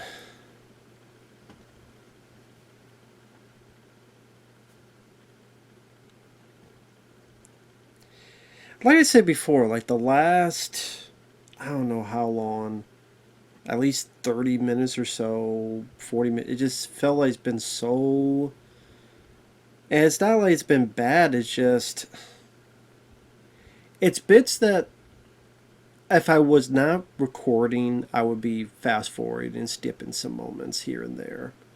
A minute there, 2 minutes there, and stuff. I admire some of Leo's performance, but it's just that during that time, Jamie Foxx doesn't have a whole lot to do other than answer a few questions or a few comments from Leo's character. Christoph Waltz kind of being his, trying to be cooperative self, trying to sell this lie to Leo's character.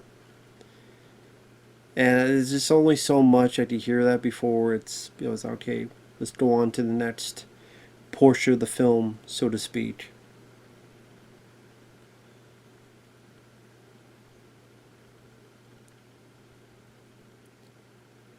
And it's still that part of me that wanted to see the Jamie versus Leo showdown. And sadly, we don't get that.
Can you just imagine taking someone's skull and just sawing it? Jesus Christ. Yeah, these guys have to know something's up. This guy's not just doing this for a party favor.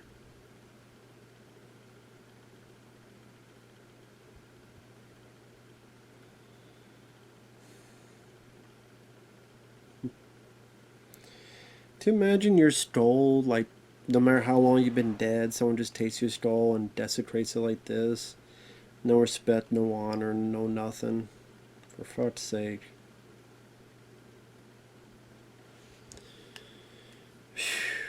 Some bitch.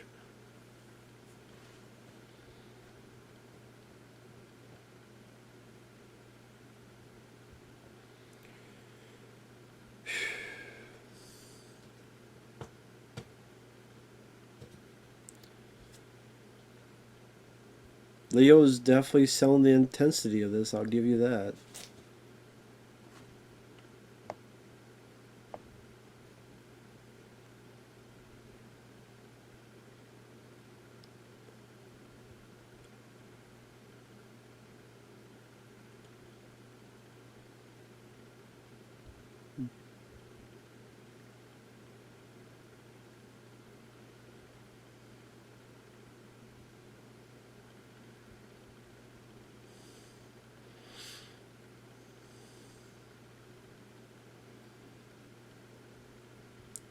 I'm trying to see. Did he? Is this where he cut his hand?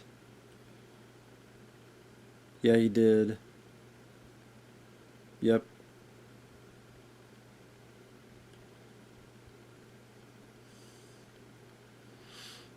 See, yep, that's where he did cut his hand. He just keeps going with it.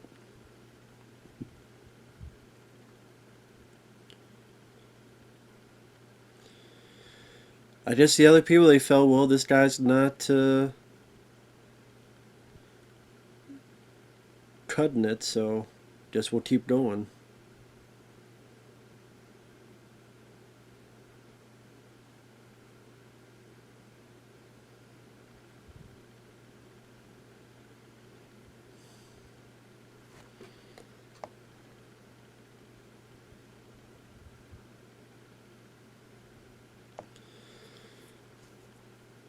Doesn't he wipe it? Yeah, he does. I know eventually he does wipe his hand on it.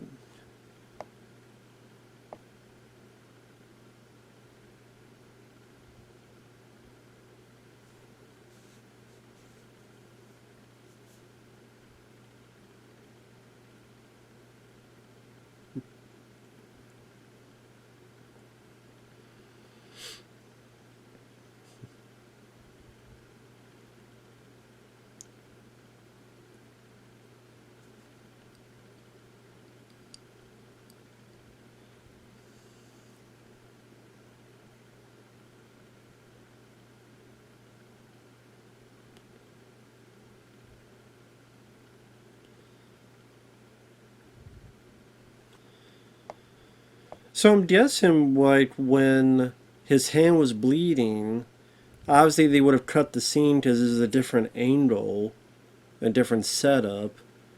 So then I would think maybe this blood here, you would think would be fake? Or are they just trying to do it all in one take? I don't know. It depend, like, how long was this take where they had this person.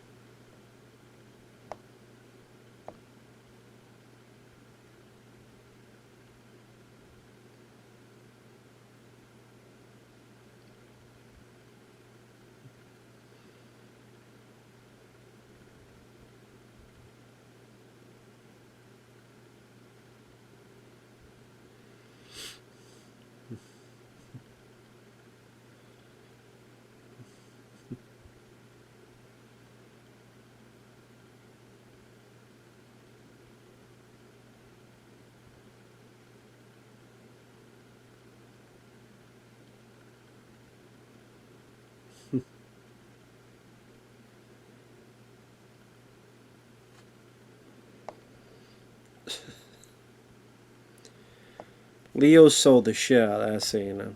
I'm telling you.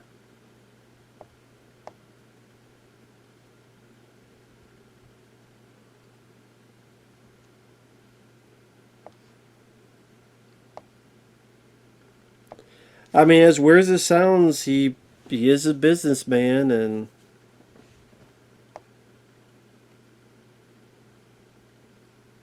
sold the girl to them. Here's the $12,000. You don't get your receipt, and everything would have been hunky dory. Well, that's a lie, hunky dory. But I mean, Christoph Waltz, Jamie Foxx, and the girl, the three of them would have just gone off and to wherever they need to go, and that's that.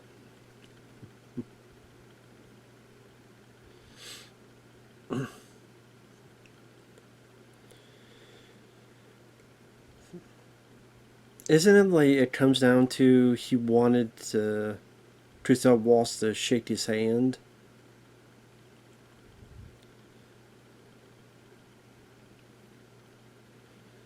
Try to remember on that.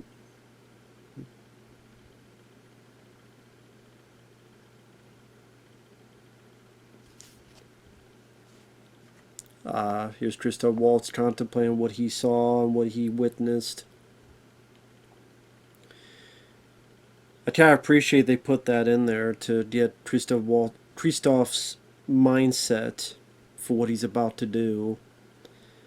So you see, like, this is what he's thinking about, this is what he's reminiscing about, this is what he's warring on his mind, that this is the type of person that he is, this type of person that we're dealing with.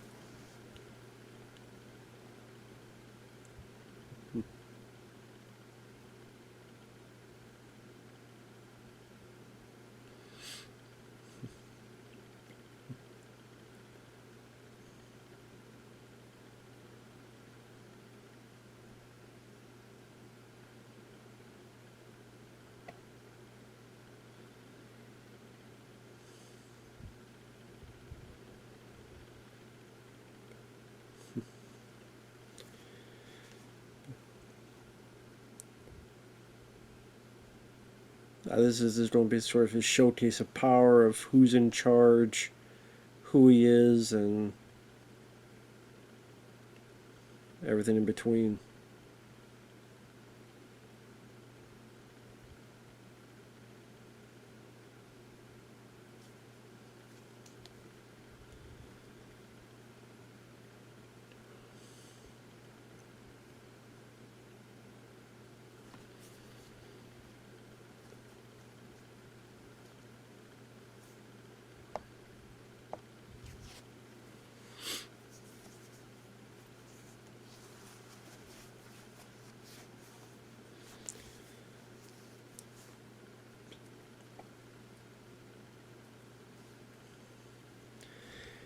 I'd usually say this is sort of Christoph Waltz realized he's not going to make it out here alive. I think at this point he's kind of centered on one day he's going to die, but he's going to at least take this guy with him. And he wants to make that sacrifice.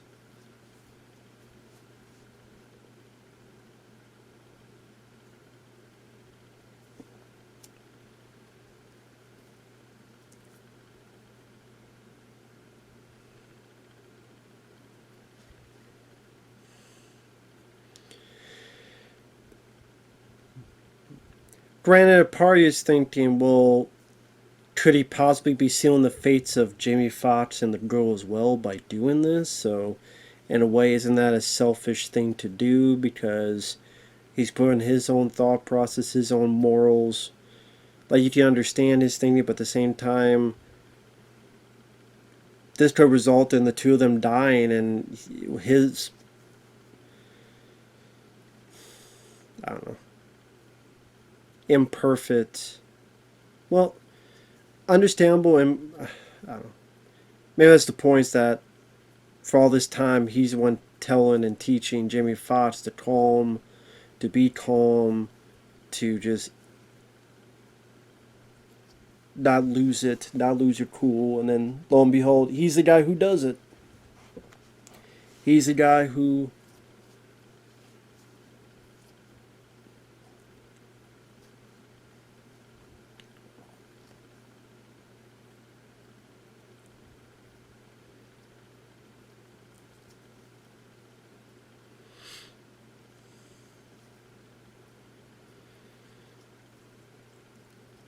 of course Leo can't have that. He's got to get the last word in edgewise.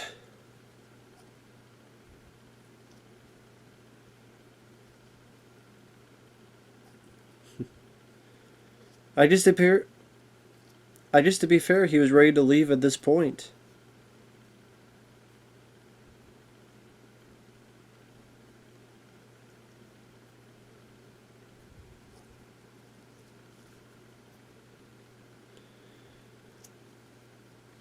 And as he says,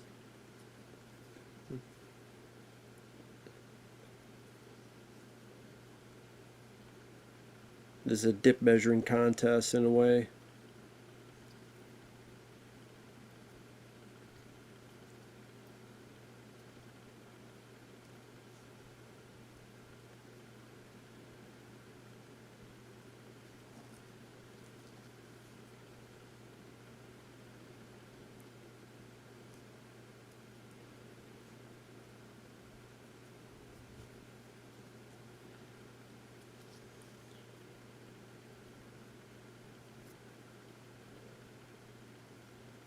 Oh, he will. He will definitely do it.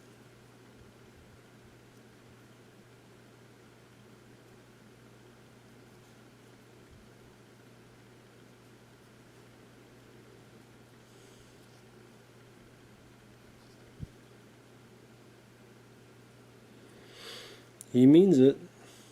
He absolutely means it.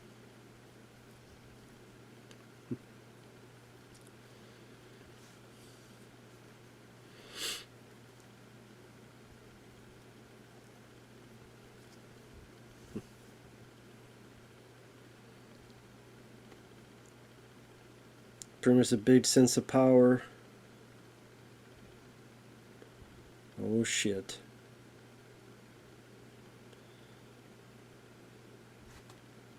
I remember the first time I saw this, there was a bit of surprise, like, holy shit, we got like half an hour left of the movie, and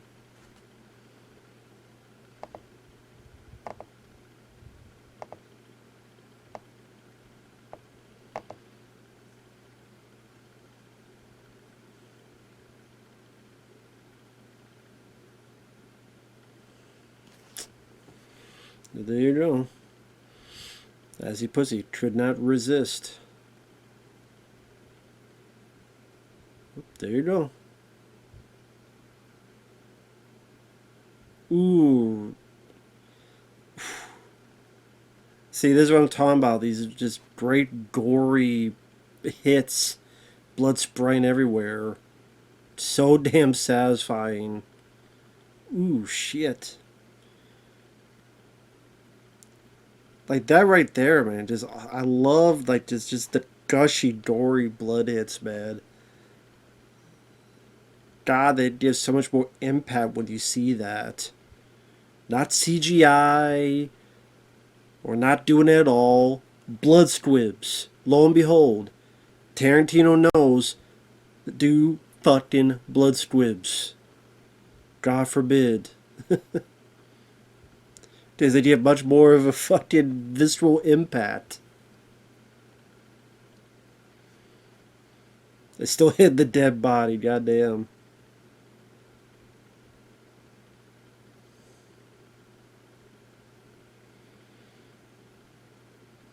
Well, there you go again.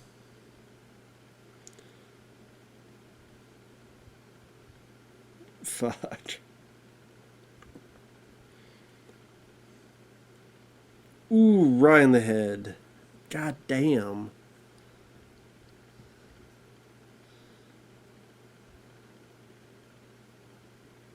You don't need this anymore. Shit.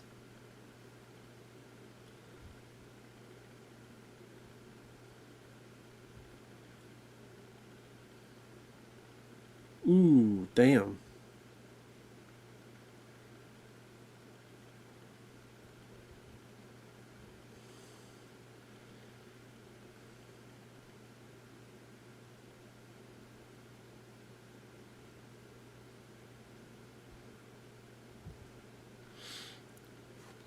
Just like Total Recall, use a guy as a shield.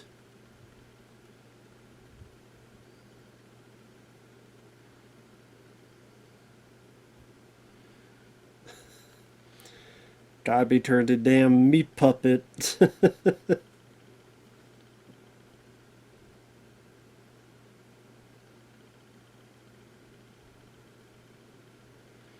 Oh shit. They're coming out of the woodwork.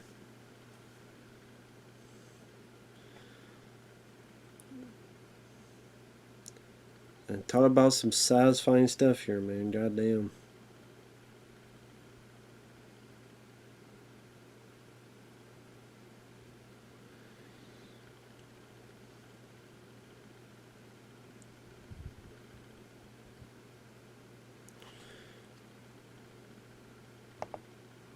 Oh, is this where he's going to get the have the girl a hostage?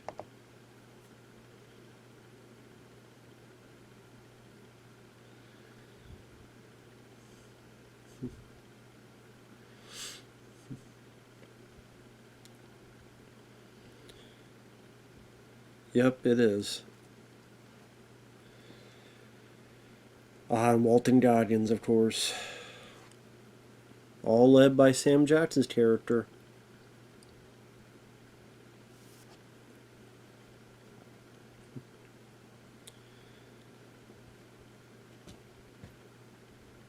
Like, there's a part of me that understands what Tarantino is going for, and you see just how much he just hates Sam Jackson's character. But I will admit, there's a part of me that kind of wish the showdown was between Jamie and Leo and not Jamie and Sam. I get why. That you have the black man versus the Uncle Tom guy. So I get it.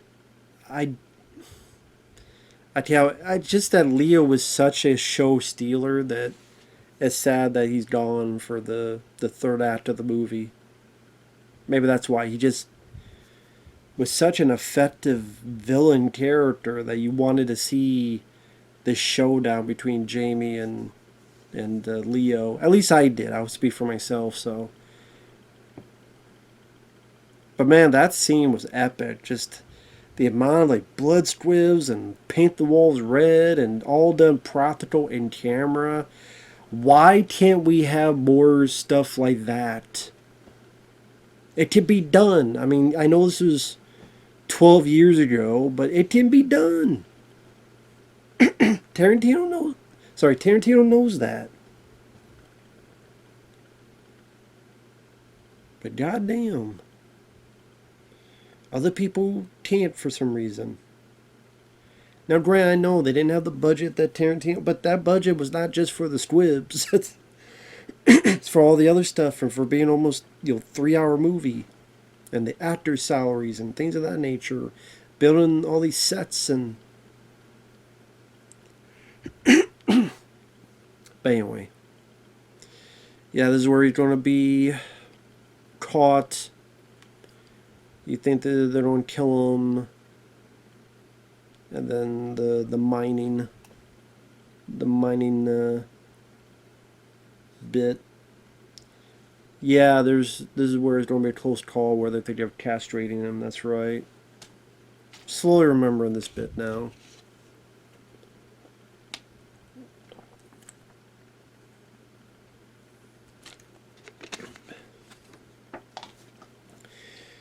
They took his manhood. Now he wants it back. Every dick at a time.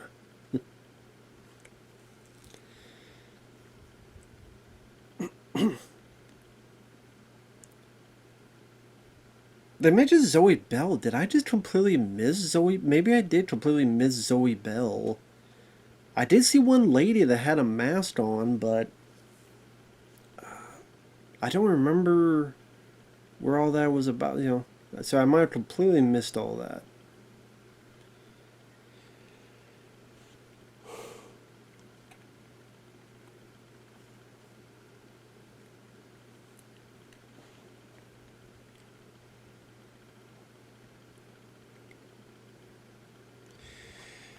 Since this is just going to be about castration and stuff, and I don't really need it.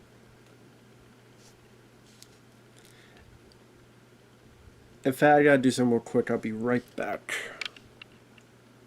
Sorry about that. Had to do some real quick. Mainly stretch my legs out. But I'm at 2 hours and 19 minutes on the dot. Unpause now.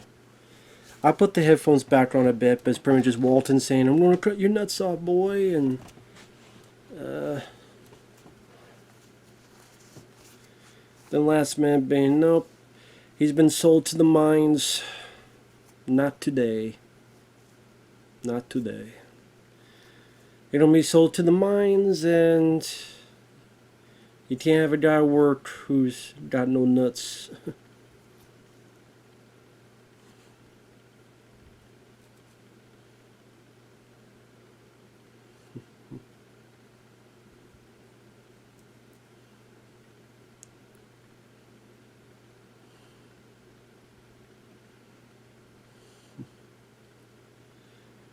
Oh, don't worry, Walton Guardians. He'll be back. He'll be back. But I'm going to hear Sam Jackson's dialogue.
Supreme Sam Jackson telling them, yeah, this is slavery, but it's the ultimate torture. It's one thing to cut your nuts off or whatever and die in 7 minutes. But for years and years and years of torture and all that stuff, that's what they won from it.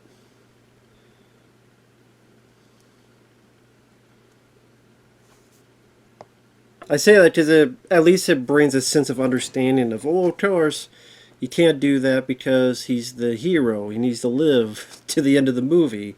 But at least they give somewhat of explanation as to why they don't make that the case. Yep, but there's Quentin himself. There's Tarantino himself. There's Tarantino himself.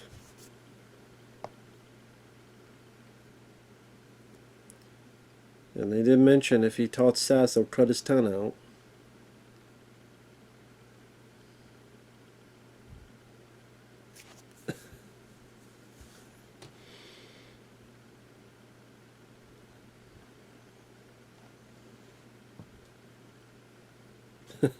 Do what now?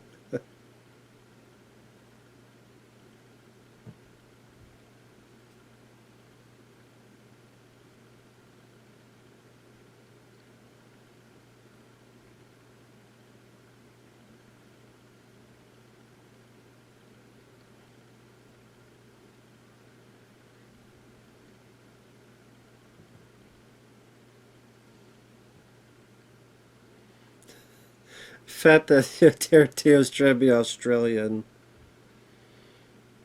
I will say I think he's a better actor than Spike Lee.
Sorry, I'm listening to a dial. Sorry, I'm not saying anything.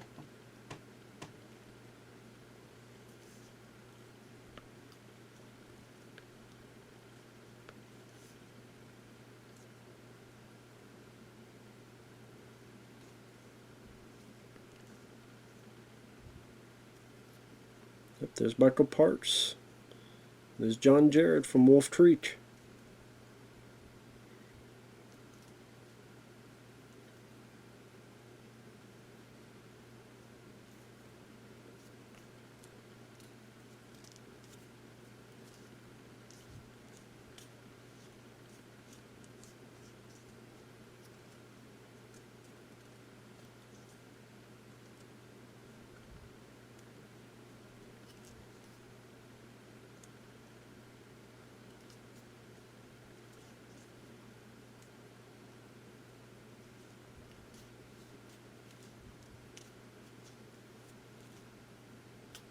Nice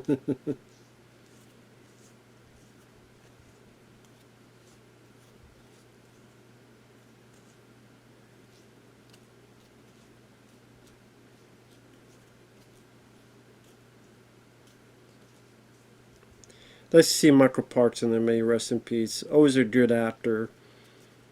Really liked him at the beginning from Dust Till Dawn. Got that potato head. Of course, he was in Charles Bronson's film Death Wish 5.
Trying to remember how this all goes about. I swear there's a bit with them get blown up.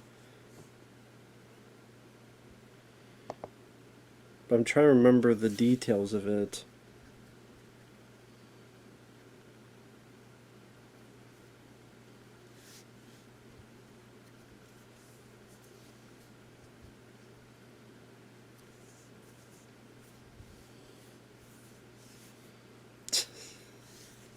Just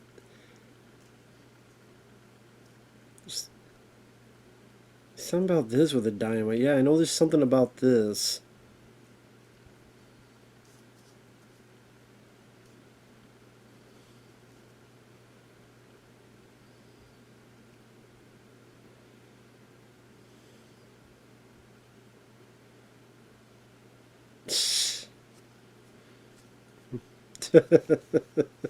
That's what it was.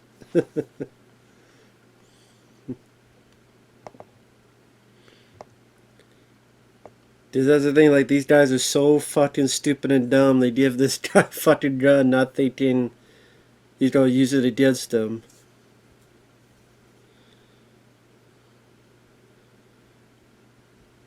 But at the same time, I guess they didn't think he had the gall, they didn't think he had the guts, they didn't think he'd had the... Oh, there's no way this guy could outsmart us.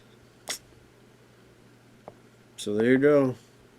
They thought he was dumb and stupid, just goes to show you.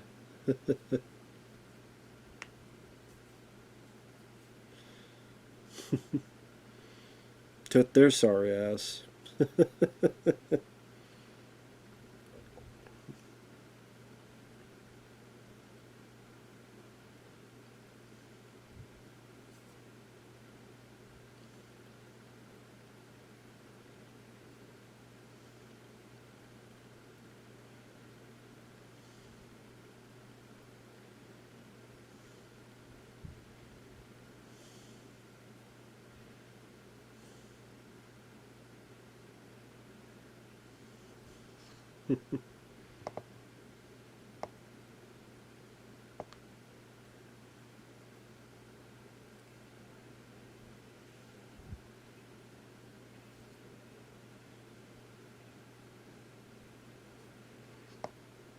Well, you guys are free. You do whatever you want.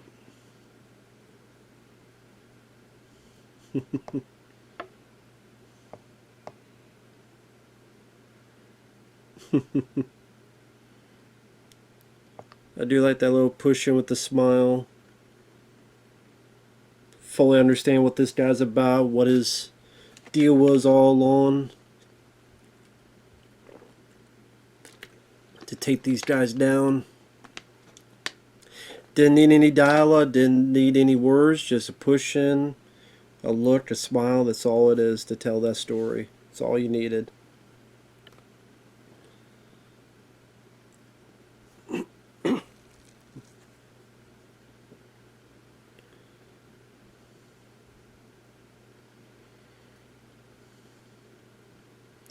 So that's Zoe Bell right there. There you go. That was Zoe Bell.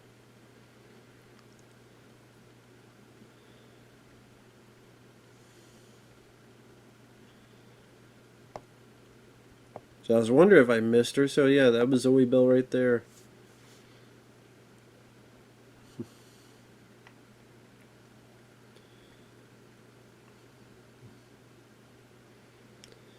I think, is one of them at the poker table, Tom Savini? I saw Tom Savini before. I wonder if one of them is. Up there you go. Taking care of business. Ooh, shit. Well, there you go. Took care of those suckers.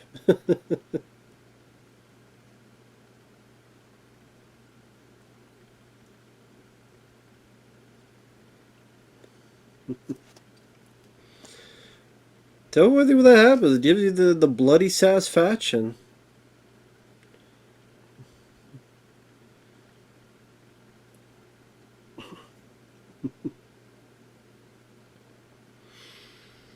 You can't say the movie doesn't give you that, again, that payoff.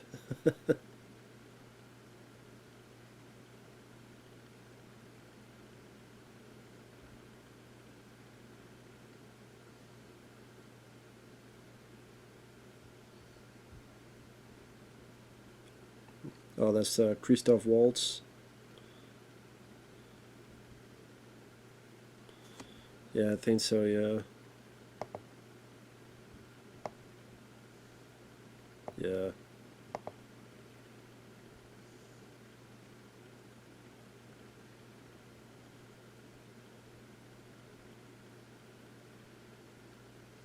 Nice to have a little bit of respect, a little bit of goodbye.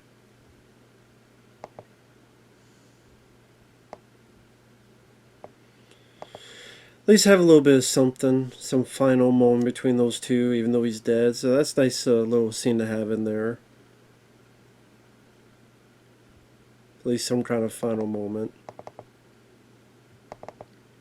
The kiss and pat on the head and the little bit of German there.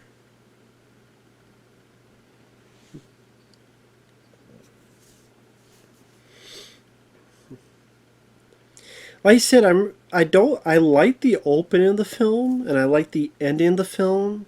It's just the middle portion. I think there's bits in there that could be edited or tightened up or make it flow a bit faster. You still get your justification, but I don't know. I just think there's a way for the middle section to be a bit of a tightened up. That's just me though.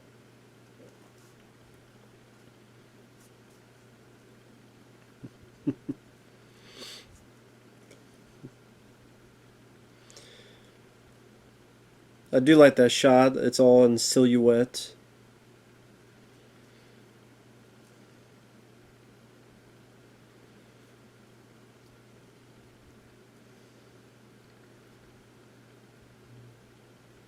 Here's his little posse.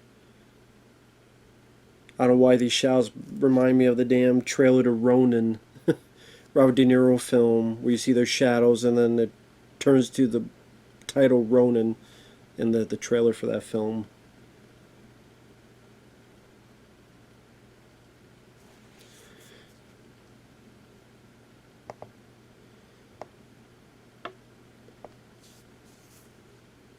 So we got 3 women here, and we got 4 guys.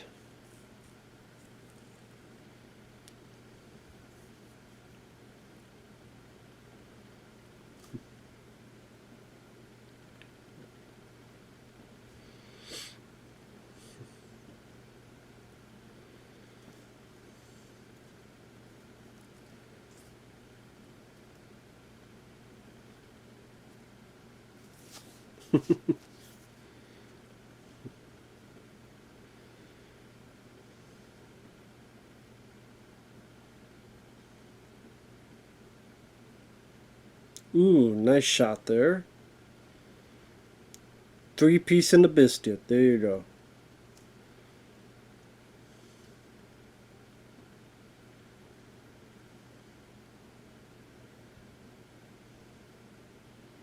Ooh, there you go.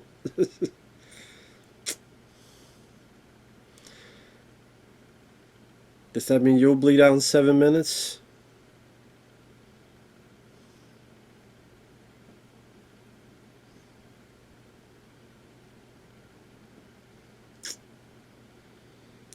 Got your ass.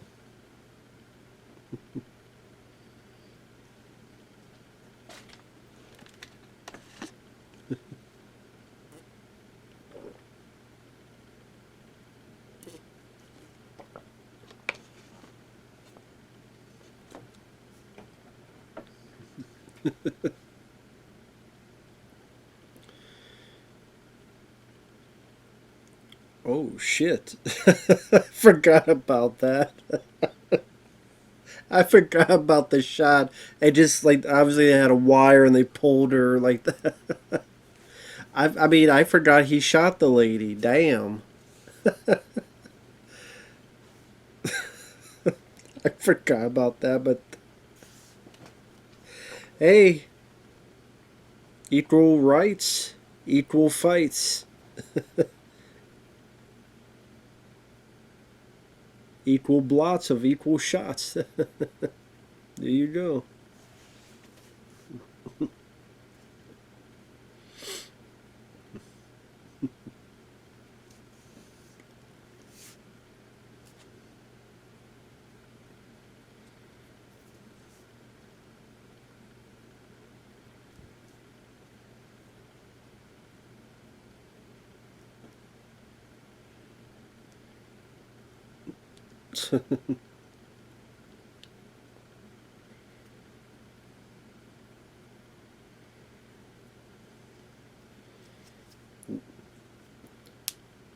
He tapped his sorry ass.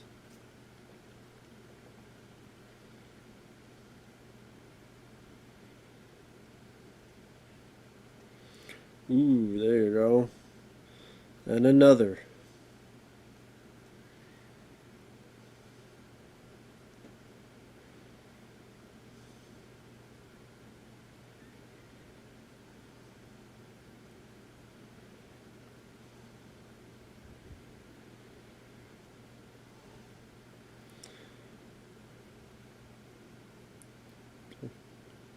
Well, I mean, to be honest, everybody seems to be dead, so who's going to be searching for Django?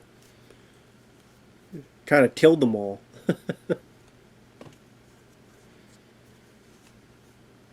He just did. Oh, that dynamite, that's right. That's why you had that dynamite. Yep, there you go. They call me Trinity theme. I remember watching this and flipping my shit going, is that what I think it is? Because They Call Me Trinity might have been the first Western I ever saw as a kid.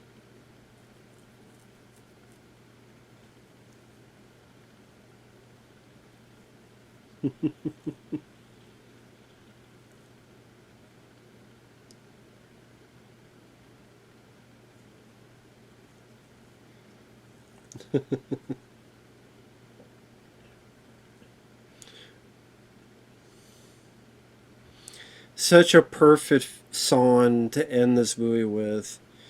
I say They Call Me Trinity probably was the first Western I saw when I was a kid. And loved it. Still love that film. Adore that film.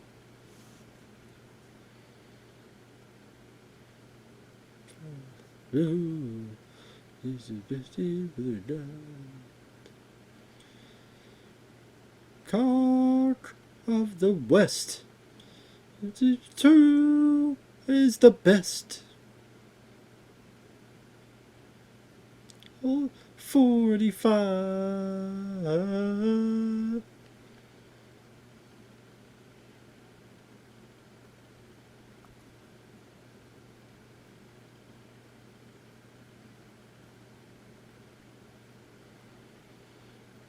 thought it was a bit weird to have him like do these horse tricks, like it walking like that. I thought, where did that come from? I don't know if he needed to have the horse do like these little tricks. That felt a bit too goofy. That felt a bit too silly. But I love the explosion. I love the music. I love the way the titles are too. The font that he used. I like how he's also bunching the cast with the scenes they were a part of. Kind of more chronological.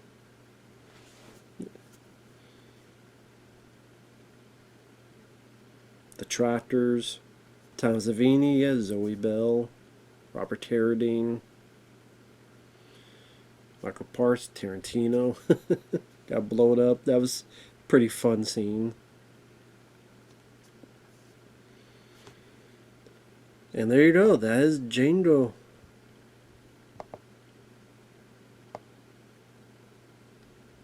And is that RZA? Never been too big on RZA's music. Again, thank God if the original idea was to be like the RZA Man with the Iron, that to be the crossover, thank God that didn't happen. Because RZA would have ruined this film. I would say overall, I liked the film. Watch it again. I do think the middle portion slows down a bit. It takes a bit too long. I think mainly like their journey. Honestly, I think the whole journey could have been cut out. And a lot of stuff, get to the plantation and just have the back and forth between Jamie Foxx and Leo. Introduction of, maybe have a bit of dialogue before their journey. At the plantation, they could have had the dogs killing the guy.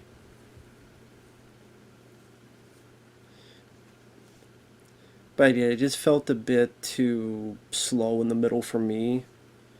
But overall, great cast. Leo stole the show. Jamie Foxx did a wonderful job as the lead.